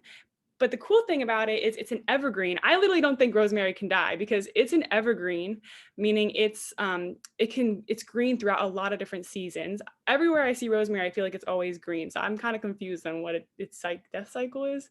But it also is a perennial, which means it flowers. It comes back every year and flowers. So it really has this immortality to it in its actual way that it grows in the soil. It's super drought resistant. It can take all these different types of acidities in soil. And it also, it just, what was the other thing that it grows really incredibly. Yeah, it can take different soil types too, sandy, loamy, well-drained soil. The only soil it doesn't love is muddy, sort of stuck together type of soil. But anyway, Salvia rosmarinus, it's in the same family as sage now. And native to Mediterranean, to Southwest Asia, to Northeast and Northwest Africa. Then there's one in South Africa as well down here. It's a different species, Eriocephalus africanus. And there's a different species called Rosmarinus eriocalix, again in Northwest Africa. And honestly, because colonization and white supremacy doesn't do a lot of research into the African continent, I'm 100% sure there's other species of rosemary and other lands throughout Africa that are temperate, tropical, sunny, drought, ideally have some sort of dewiness to them. It's just harder to find research-wise, and it's really sad, but I do believe that rosemary is there as well. And also I think rosemary is in China as well. I have a couple people who I know who use that in their Chinese medicine. So it's just amazing. It really is a medicine for a lot of different types of people. Even in Ecuador, Peru, Colombia, Bolivia, Cuba, it's really everywhere. This is also a lot of information, so I'm not sure I'm going to stay very long on here, but this is just a bunch of different things that rosemary does. I'm super into science and chemistry, so I actually broke down the chemistry of rosemary, which is doing a lot. But alpha pinene is what gives it its kind of pine scent. Camphor is what it gives it its pungent taste. Cineol is what gives it its sort of warming, refreshing smell. So there's all these different chemical features to it, and it's really a medicine for the nervous system. If you go back to this picture, honestly, the way that rosemary looks reminds me of neurons, like the way that our nervous system are all these branches and stems of like electrical impulses that just kind of pass through our brain, our spinal cord, and throughout our whole body. And you can see that in the actual Doctor of Signatures of rosemary itself. It's a really strong psychostimulant, meaning that it like stimulates the psychic system. It's also known as a nootropic, which is just a fancy word for saying it helps enhance cognitive function. I know, Erica, I got like 1 minute left, but there's a lot of different, you guys can take a screenshot of this if you want. It's antibacterial, it helps relieve pain, it helps decrease your sensation of pain too, which really helps. It's detoxifying, it opens up your lungs. Delicious. I want you to take a screenshot of this photo because these are like the 21 ways that I met rosemary over the last year, and I hope you guys will take this and run with it. There are so many things you can do with rosemary. You can make a smoke bundle for it to cleanse your space or to cleanse your own energy, to protect your own energy fields. You can make a vinegar, like a natural conditioner with rosemary, and it helps condition your hair. Rosemary oil, if you rub rosemary oil into your hair, it will literally make your hair grow longer. It also will help people with bald spots get hair again. Like, look up on Google images, you know, I know there's like great things and bad things about Google images, but you'll literally see like before I had rosemary oil and after I had rosemary oil, and they literally have a full head of hair again. So it's pretty strong medicine for the hair, skin, nails, teeth, the whole like integumentary system. I'm running out of time right now, but rosemary is super helpful for like, your skin is the largest organ in your body, and this rosemary is the #1 homie for your skin, for your hair, for your teeth, for your nails. You can put it under your pillow for sleeping to protect against nightmares and enhance your dream remembrance. You can make a bath and put rosemary tea into the bath, and that helps take headaches away. Gosh, there's just so much. I hope you guys took a screenshot because I talk more in detail about the flower essence and what you can take from the flower essence and what a rosemary tea or tincture can do for you. So there's this. And yeah, just, you know, in Aciroli, Italia, there's that's a town in Italy where 10% of the population lives over 100 years old, and they attribute it to the Mediterranean diet. Rosemary is their daily herb, constant physical activity, and lots of sex. So there you go, the key to life is right there. And rosemary is definitely part of it. Such a wise and just amazing ancestral plants. I hope you guys have fun with rosemary and recognizing that this culinary herb's got like way more to it than we ever would have known. And I think these words are pretty much the core words I would that have been assigned to rosemary, and that I would give as well. You know, happiness, love, vitality, faithfulness, you know, fidelity, loyalty, protection, super protecting, super cleansing. Remembrance is a strong one. And also just recollection, recollecting yourself, recollecting your ancestors, recollecting the land. You know, it helps hold soil together even. It's really good for erosion. It's just, so love you, Rosemary. And I hope you guys enjoyed the presentation. I wish there was time for questions. Thank you, Maret. Really quick, can you flash up that poem again for folks to screenshot that? And thank you again for all your passion and just being here today. This one? Yeah, if you want to take a screenshot. You're getting lots of love in the chat. Yay! Give Rosemary your love when you see him next. A little hairbrush, you know. Smell it. So good. Thank you so much, y'all.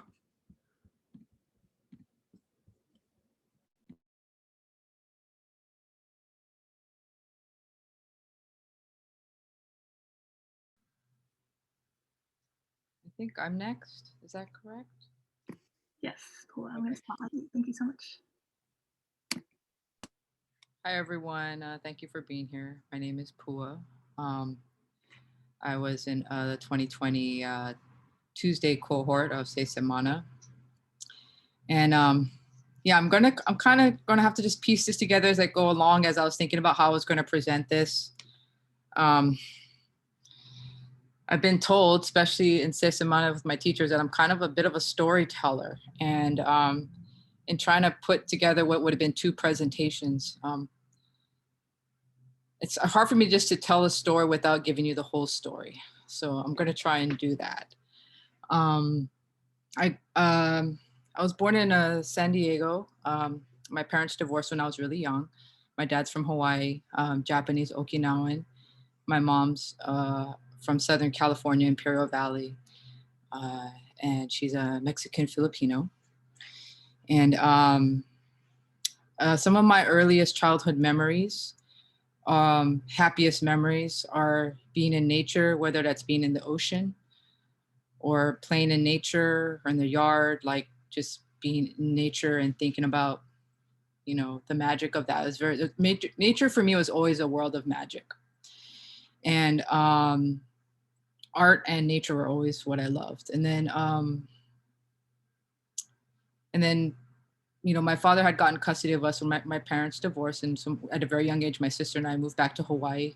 We were living with my grandparents for a bit. And there was this big mango tree, and I used to climb it, and the family used to come over and harvest mangoes. And there was like, you know, coconuts, and, you know, it was just a very like, we're just surrounded by amazing plants. And I've just always been drawn to plants ever since I was a kid, and just always used to dream about living in nature someday, and working with plants and being with plants. And so when I was done with high school, I didn't want to go to college right away. I didn't want to do that sort of conventional track in life. I wanted to be in nature. So I moved to Maui, and I lived in a rural area off the grid and was learning how to farm organically. And my life took me on that path for a while, and I jumped about to a bunch of different farms on the West Coast, and eventually ended up in San Francisco, wanting to be in more diverse areas. You know, not diverse areas. You know, wanting to be around more people of color, because in the more rural areas of, say, Washington, Canada, Oregon, they were predominantly white. And so I wanted to, like, you know, be around more people of color and explore being queer. Like my sort of,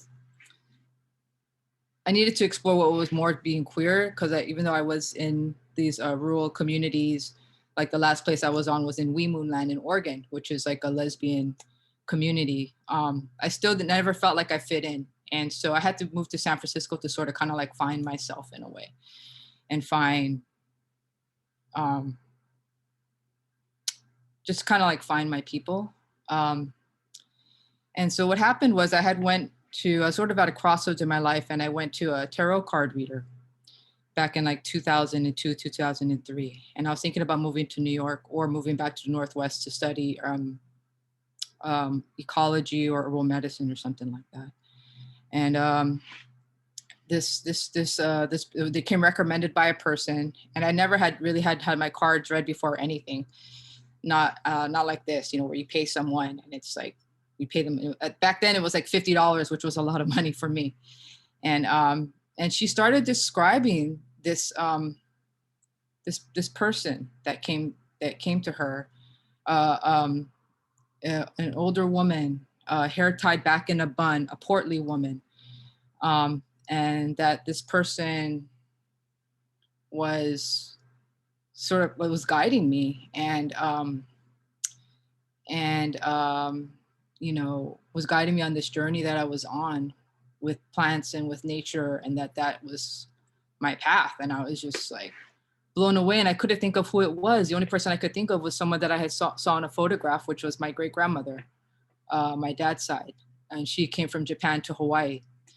And so that stuck with me, and I spoke to an aunt after about that. And you know, like, what do you know? Because I didn't know anything about my great grandmother other than a picture that I had seen. And she said, yeah, you know, she like grew lots of plants. She was really into the plants. They grew so much plants, her and my great grandfather, that they would actually sell like what they grew to people in the neighborhood. They had like a cart and would go around and sell what they grew. And they just grew everything. Like she just was this really prolific gardener and whatnot. And so that always stuck in my head. And, you know, me being who I am, I moved to New York and I studied art. And then I moved back to the Bay Area. And, you know, I've been active in gardening and farming, and I've been a garden educator. And so being connected to nature has always still remained important to me. And I volunteer on a community farm, Giltrek Farm, and I'm still very active with plants. And so when I came to Cemmana, I was really trying to figure out these projects, right? The Ancestral projects, the Herbal Allies project, and then the pandemic hit, and I couldn't figure out, like I was waiting for signs. I was trying to figure out, well, what's going to be my herbal ally? You know, what's going to be my herbal ally for the year? And I kept thinking it was this or that. And then I talked to my aunt, and she said, well, she remembers my great grandmother growing this plant that looked like shiso, which is a green leafy plant with jagged edges. And so I thought, oh, maybe it'll be shiso. And so for a while I was convinced it was going to be that, but nothing really like nothing was like a real confirmation for me. And so I really procrastinated on that project until finally I interviewed an uncle that I had been holding off on because I don't really talk to him that much. And I didn't want to come off as being rude, like, oh, I'm only going to call you because I want some information from you. But finally I had no choice because the project was due in like a couple of weeks. And he was like, I was like, I have to interview him. I just have to, you know? And my sister also told me, you know, he has the memory of an elephant. So if you're going to interview somebody about our great grandmother, he's the one to do it. So I did. And I was we were talking, and I told him what my Auntie Lynn thought that our great grandmother used to grow a lot like shiso and dry it. And my uncle was like, I don't think it was shiso. He's like, I actually think it was Hawaiian tea. And I was like, what do you mean by Hawaiian tea? He's like, there's this, you know, they call it Hawaiian tea. And so I did further research on it, and it turns out Hawaiian tea, it's kind of like the common nickname for it, is actually a plant called mamaki. And it is it's a plant that's endemic to Hawaii, and it's a nettles plant, and it is a non-stinging nettles plant.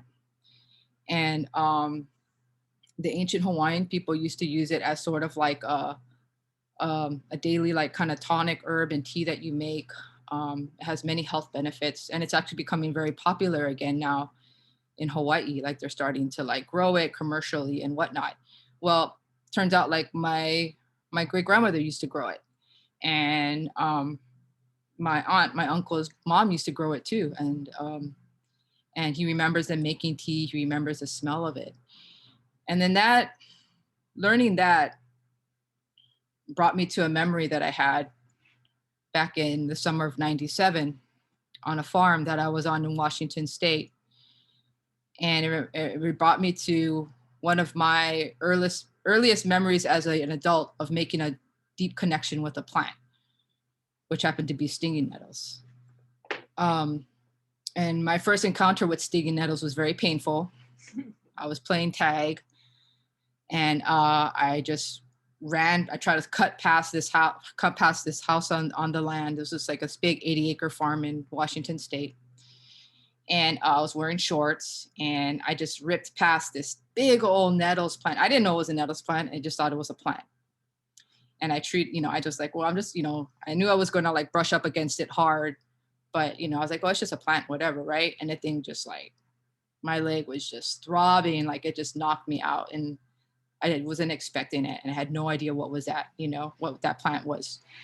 And so I was told that was stinging nettles, and that's what I ran into. And it was a hard winter that year. I'm from Hawaii, so the cold doesn't sit well with me. And I was very rural, poor, very cold a lot, and just eating very basic foods that were healthy foods. But I was, eating what we had harvested from the farm and grains, and that's pretty much what I was eating that whole winter. So when early spring came along and we were on the farm looking where we were going to eradicate some very invasive blackberries, there was these young shoots growing up, and someone told me, oh, those are nettles, like you can eat them, like this is a good time to eat them, the young spring shoots. And they told me how to harvest it and fold it in a way so you can deactivate the stingers, what stings, and the trichomes, and eat it. And so I did that, and it was like this burst of like life and energy just filled my body.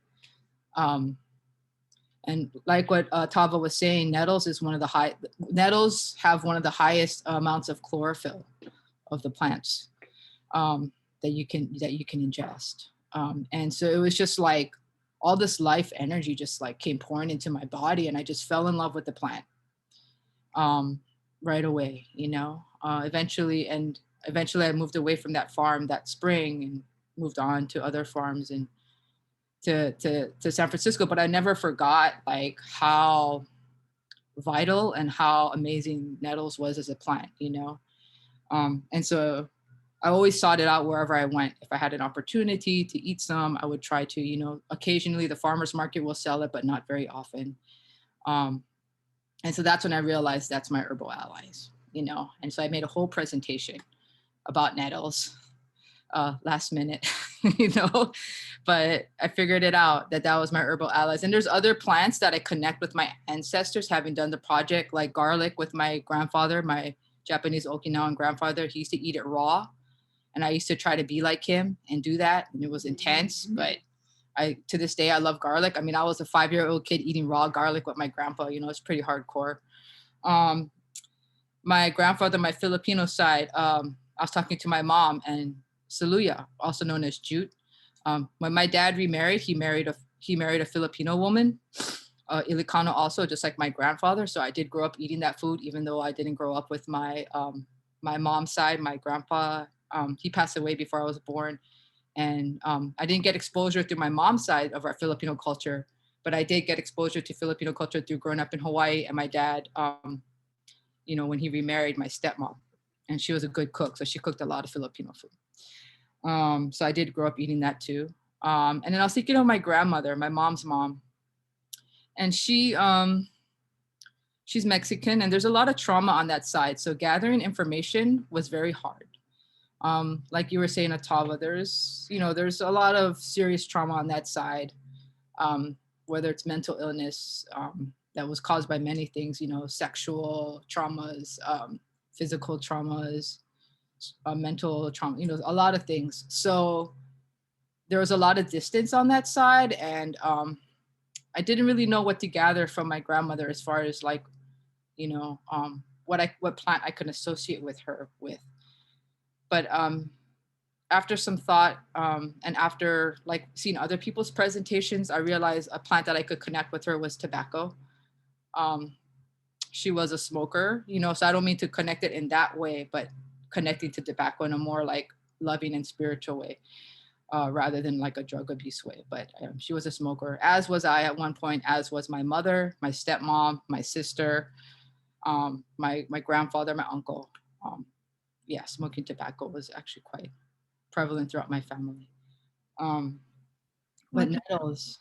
Just a friendly reminder, there's about a minute and a half or 2 minutes left. And there's one question for you. What is the best way to take nettles to get the chlorophyll benefits? Thank you. Oh, I would say you could eat it raw. You could juice it. You could also do a cold infusion of the leaves and let it soak overnight, and then that water will turn green and you can just drink it that way too. I can share really quickly. How do I do this? This. That. Okay. I don't know how to share my. There you go. You should be able to now. Okay. Turn this. Okay. And then that. Oh, share.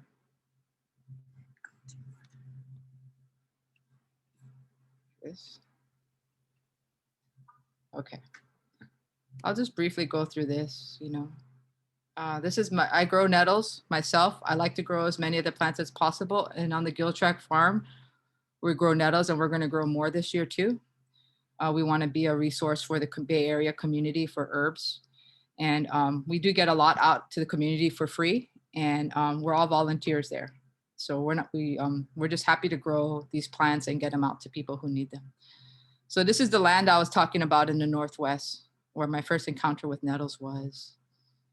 There's a lot of information on nettles, a lot. I have several books actually on nettles too. It's a plant you can use every part of, the seeds, the roots, the stems, the leaves, and they all do different things. This is a really brief one just to give you an idea of just everything that nettles has got going on. High in calcium, manganese, vitamin K. I mean, and all these vitamins and minerals, you know, do important functions within our systems. Nettles is also known really good for the blood. And because of that too, can also help with allergies. Has many uses, also been used for textiles. You can make textiles with the stem. And yeah, they're like wet climates. They can do part shade, sun. They like very nitrogen-rich soil. So they're a plant that has evolved with humans too. You know, I mean, it's grown with humans. Well, we evolved with them, I would say. But they like us. I mean, they want us to respect them. Otherwise, they will, you know, hurt you. They can hurt you. But they grow where the soil has been disturbed. They like our poo and our pee and animal poo and pee. I mean, they thrive off of that. And so I believe that they're a plant that exists to help us for sure. And so, yeah. Here's some of the seeds. They're really good for compost and soil. You can see what kind of soil you have. If if they have a lot of nitrogen, they like nitrogen-rich soil. They help to activate compost. They're also good for like foliar sprays for plants, for pests, and for nutrition. You can make compost teas, feed it to your plants. They work really well with comfrey to do that too, to help feed soil, help feed plants. Delicious food. It's a delicious, delicious, delicious plant. Here's some books. This book right here is pretty thick. It's like over 200 pages. Here's a zine also that I just purchased. So yeah, I mean, there's a lot of information on nettles. You would need hours and hours to really break it down, but yeah, that's my journey. And I feel like it's such a great plant that I could spend a whole lifetime learning about it, learning about how to care for it, how to grow it, how to, you know, really get to know it in the deepest of ways. It's just an amazing, very deep, very special plant for me. So yeah, thank you.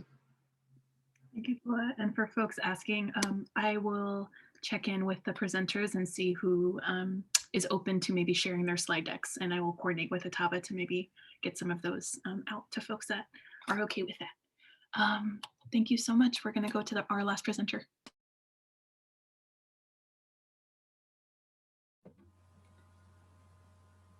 Thank you, Pua, Maret, and Noelle. So beautiful to see your journeys again in a different way. I'm just going to pull up my presentation.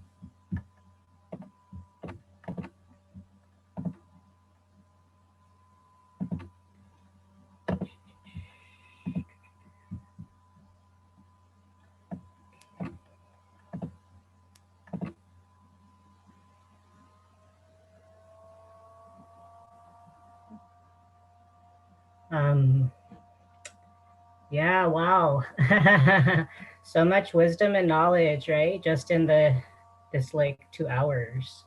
So like imagine Cemmana is like that, has been like that for me, like every day on Tuesdays for the past year.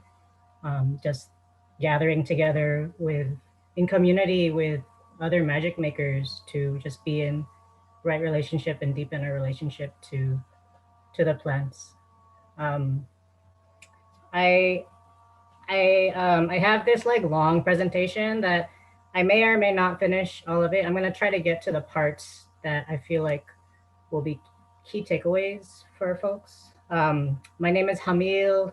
I use he, him pronouns. I'm really excited to be on this like magic dream portal with you all today. That's how I feel like Zoom is sometimes when you're not fatigued to be on it. I was in the Cemmana cohort with Pua and Noelle. We met on Tuesday nights for almost a year. And we called ourselves the Shooting Stars. So if you hear that, the name thrown around, that was the name of our cohort.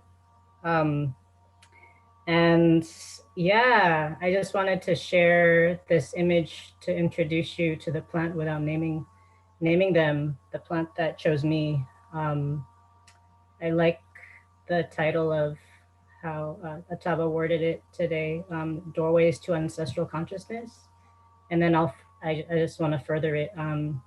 They plants serve as windows, doorways, portals to our collective resilience. And the way that I deepen my relationship with the plant that chose me, that I'll share with you today, is really energetically through the arts and through dreaming and through writing as a tool for liberation. So I'll talk less about the properties of it, which you have my contact information. I'm happy to share the properties, but more about the energy and my energetic relationship. And the plant that chose me was mugwort.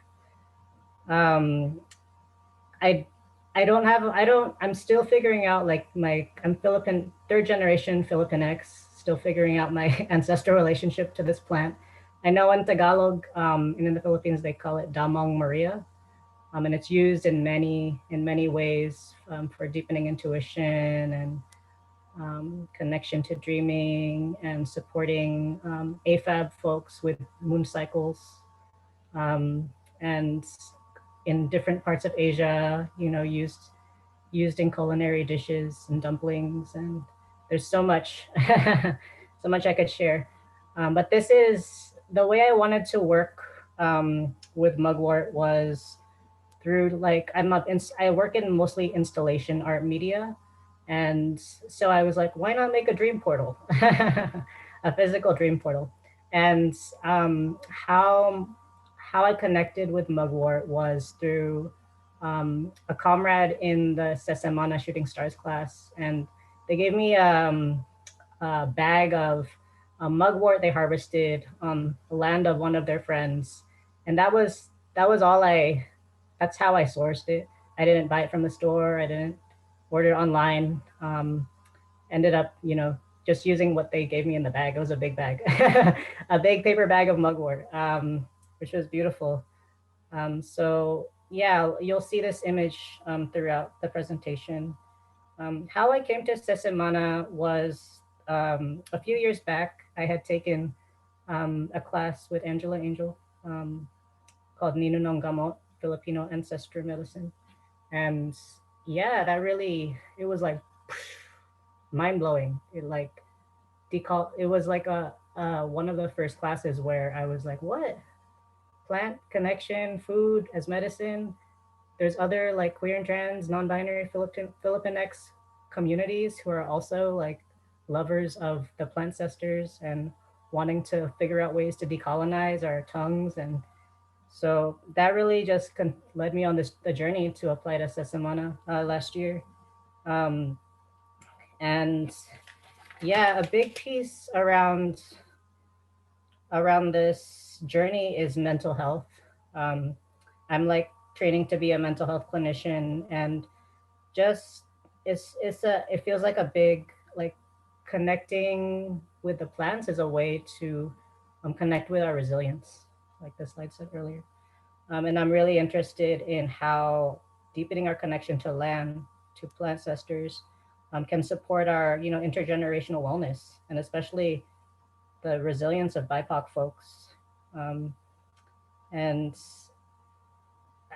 find ways to understand how our ancestors, queer, trans, and otherwise, survived so many layers, so many pandemics that came before us. So this is a little slide of my maternal grandmother, Maria, who's in the middle there with a little cute handbag she's holding. she traveled so far for my family to be here right now. And one thing that I really loved about the program was that as we were working with the plants, we were working to understand our stories and whatever stories we wanted to connect to. So I wanted to understand her story, and through working with Mugwort and dreaming with Mugwort and talking to my relatives just about just cooking with my grandma, cooking with my grandpa, I, I started to unravel the stories and understand where I come from. And my maternal side is from Nueva Vizcaya in the Philippines. And I learned that my people's tribe is the Gadang tribe, and they worked a lot and owned a few rice fields and worked a lot with the land before they moved here to California in the mid 1900s. So just continuing to wow and like awaken the DNA by working with the plants and being in community. Um, if you for folks who are called, feel free to take notes and stuff. All these questions are for everybody. But some questions I had as I was working with Mugwort were: who am I? What dreams do I envision for this life or future generations? What did my ancestors dream about for themselves, for their communities? How did they live their lives in integrity to their values? Um, these are questions. Feel free to take a screenshot. I'm happy to share the presentation too. You can journal on in the future. Another question I had as I was working with Mugwort is: who are we? How can deepening our relationship to our ancestors support meaningful connections to our lineages, queer and otherwise? Would you mind going back one slide so I can take my screenshot? Yeah, sure.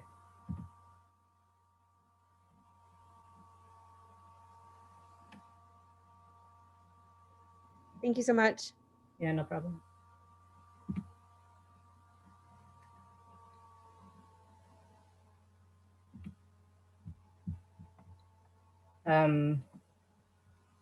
And so I began with those questions. I began with, why is Mugwort even called Mugwort?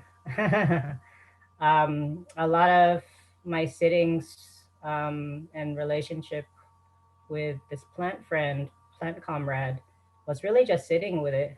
I have like a jar of what my friend gifted me in my room on my desk, and just lighting a candle and thinking about things like what would you want to be called? Um, is that one step towards decolonization? Maybe. Um, so as I listened, I learned there are many other names they have for themselves: door opener, magic maker, witch's herb, opener of portals, gateway herb, dream weaver, time traveler, so many other names. I'm gonna share a little poem I wrote while sitting with Mugwort. Mugwort, who are you? Mugwort, you help us remember the dreams of our hearts. You help us remember our hearts are so big, like the moon. Mugwort, you help us remember that dreams do not just emerge at night. With each breath, we are collectively dreaming. We are a dreaming body, dreaming of healing old wounds and dreaming of new worlds. Mugwort, for centuries, you've been in deep relationship with non-binary, transgender, and women-identified healers. Your scientific name, Artemisia vulgaris, is a connection to the Greek goddess of the moon, Artemis. You shimmer in the moonlight. You, tolerant of drought, poor soil, and extremes of heat and cold. Mugwort, you remind us of our strength and resilience. And I really, strength and resilience, right? Especially now. This is just a picture about boiling boiling mugwort in the pot. I rarely ingest it, but when I do, it's just beautiful to watch um, and smell the smells and just to be with that transformation of the plant. And this is a quote that I found in some of my research. Um, Mugwort opens up chambers of ancient memory within the brain, bringing to one's dream life-stirring visions of past and future that overflow with magical imagery. The symbols that dance through your mugwort touch dreams, pull out the cobwebs of our forgetfulness, and assist us in remembering old, unwritten ways of healing and living that attend to the needs of the spirit and soul. Spirit and soul.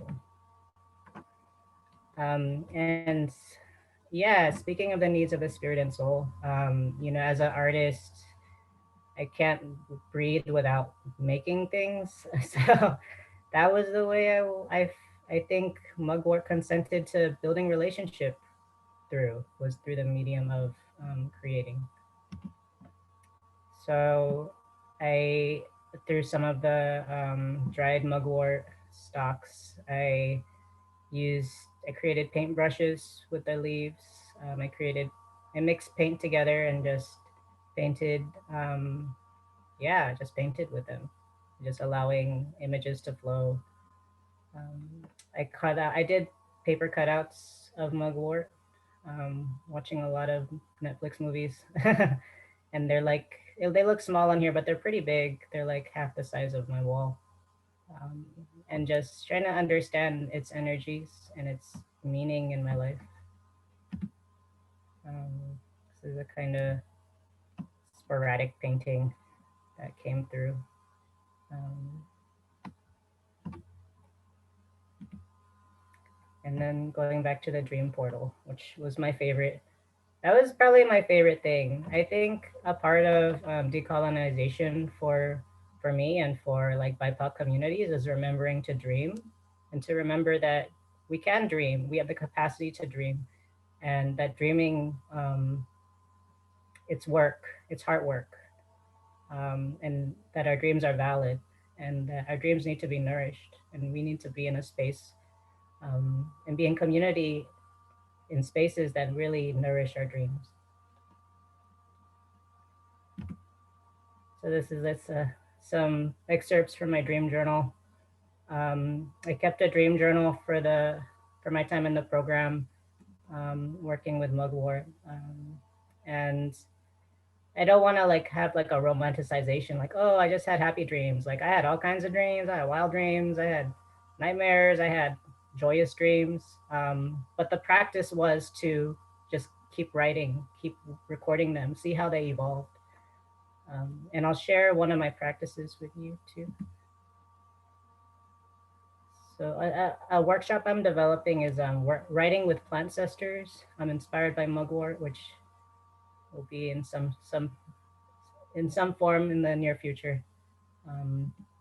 And this practice, this recipe that I did like almost a few times a week was called Dream Exploration, and it was inspired by a book. I think it was a book that was in Ancestral Apothecary. It's called Dream Worlds, Dreaming Across Multicultural Cultures or Spaces. And yeah, so Dream Exploration. And I'll just feel free to take a screenshot. I'm just gonna read through. This is something like I said, I did 3 to 5 times a week over the past, maybe I still do it for a month, and then it kind of became a ritual. I made a journal. Oh, hey Erica. Just a friendly little time check, and you have one question in the chat. I had once where mugwort was used for the death tradition. Not sure if others have heard of that, so just wanted to share. Oh, nice. Yeah, thanks for sharing. Appreciating the questions.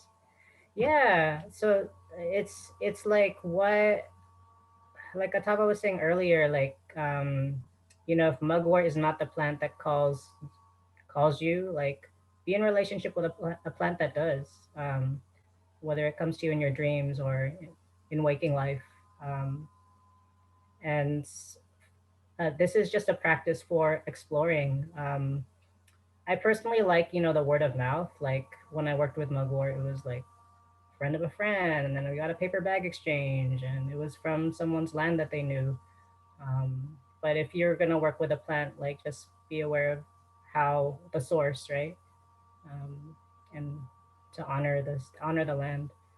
And before work, I worked with Mugwort, just saying and setting intention, saying a prayer, embracing each other's energy, and asking for consent. It's like a relationship, right? Any relationship, and consent. Like how do you want to work in my life? How can we work together? So if the plant calls you to work with them physically, make a tea. If it calls you to work energetically, maybe create an altar in your space where you dream. And then the dreaming journal practice is really just making some kind of routine where you journal or write, or even use a voice recorder. Use your phone to record your thoughts. And something I notice is when I dream, I have to write them down right away, or else I'll forget. So if I do night dreaming, I'll write in the morning. I'll have my journal by me and write down everything that I can remember. Even draw images and color on them too.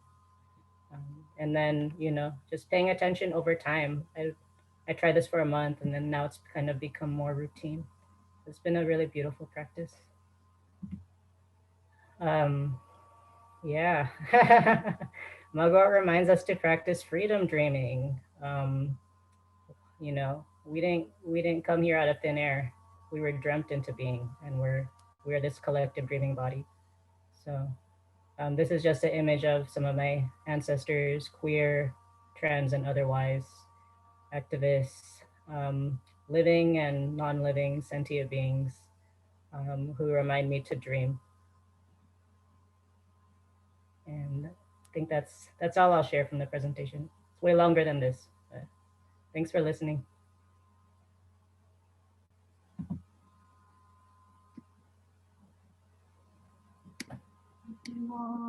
If folks want to drop their love for our 4 presenters in the chat, or also maybe we could do just like a quick unmuting and everybody just do like woo woo or whatever you feel called to share for all of the folks who just shared so much of their heart with us today. So feel free to mute real quick and give them some love. Good job. Good job. Everybody, beautiful job. Thanks for sharing. Thank you. That was fantastic. Much gratitude. That Rosemary got me. Straight got me. You all, and I'll pass it to Atava in case if there's any announcements or questions or any ways you would like to close, Atava. Yeah, thank you. It's so beautiful to see those presentations evolve. Very inspired by everything the 4 of you shared, and thank you for such an exciting journey with plants, huh? So we're kind of near the end of our time, so we're not going to do our breakout groups, but I will just invite people in the chat if they want to unmute to share maybe some of your plant ancestors, or it felt like any important message. Well, they're all important. Any message came through with the connecting to plants as ancestor meditation. Just again, putting it in the collective cauldron or pot of that we're brewing up together. Or if there's any questions. I see someone, Rue. Yay, and more, and for people who, if you love this, we are doing it again February 15th with a different 4 presenters, and I'll be kind of speaking the same slides, but it's different every time. Cultivate deep listening.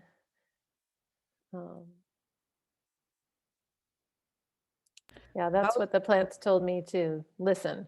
Okay, someone was going to speak. Sorry, I didn't mean to interrupt.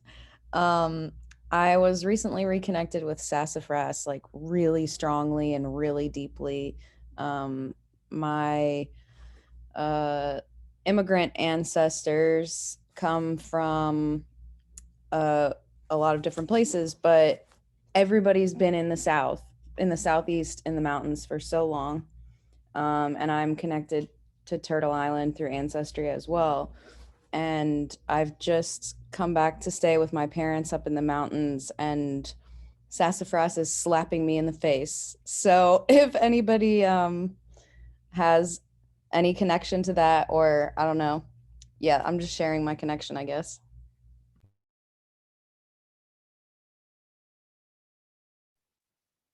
Thank you.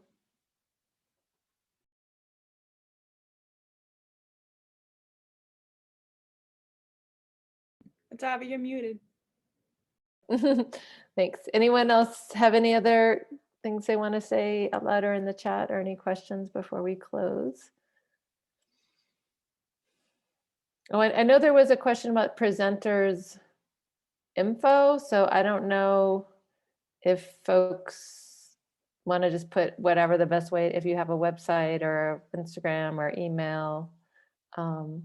I will share a slide because then it will be in the recording and also in everybody's presentation.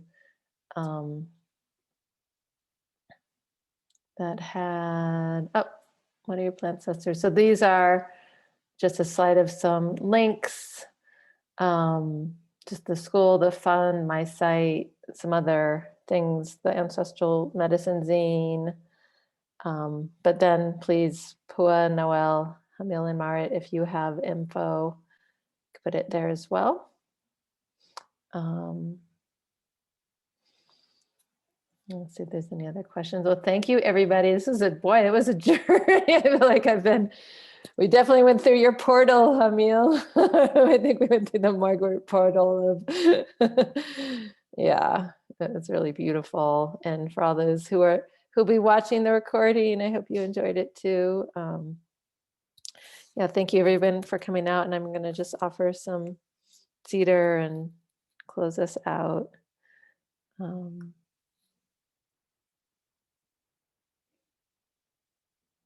Oh, and if you're wondering, my virtual background is a tobacco leaf.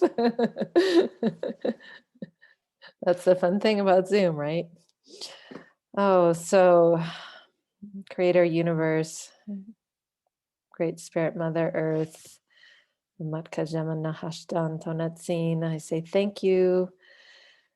Gracias, Jankuya. Thank you for this day, for this opportunity to gather and to share our love for the plants, to tell the stories of our ancestors, to create space for individual and collective healing, liberation, evolution.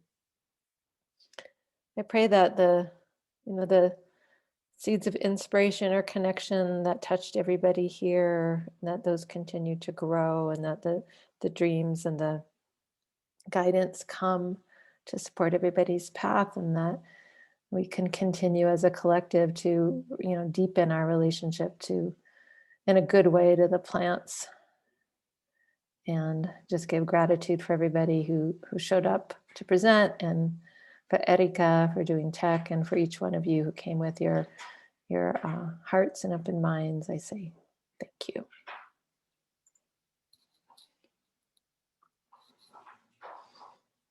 Okay, many blessings to everybody. Enjoy the rest of your afternoon. Maybe we'll see you again.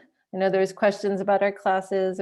We're still getting up our whatever we're in winter spring schedule, but there will be more offerings throughout the year, and yeah, and hopefully other exciting things coming ahead. And yeah, and wherever you are, yeah, go hug a plant, go hug a tree. Here, I'll kiss my tobacco.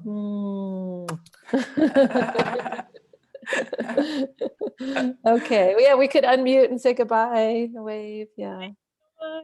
Yeah. Thanks to everybody I chatted with and connected with. And thank you to all the presenters, like so moving and meaningful. Thank you. Thanks, everybody. It was fantastic. Very beautiful, very healing. Many blessings to everyone here. Bye. Kissing Nettles sounds painful, but As long as you have some jewel weed by or whatever it is, the antidote plant. What's it called? Yeah, mugwort is actually one of the dock, yellow dock, mugwort. Yeah, a lot of antidotes. Cool. Yeah, yeah. Thank you. Bye. Bye. Thank you.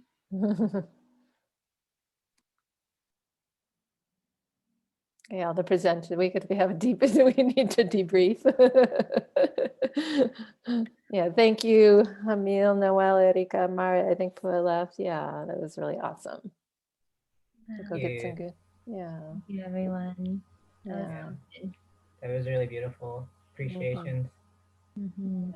Yeah. Good work. So, yeah. Thank Have you. a restful evening or whatever time of day it is. Okay. Take care. Take Bye-bye. care. Bye. Bye. Ciao.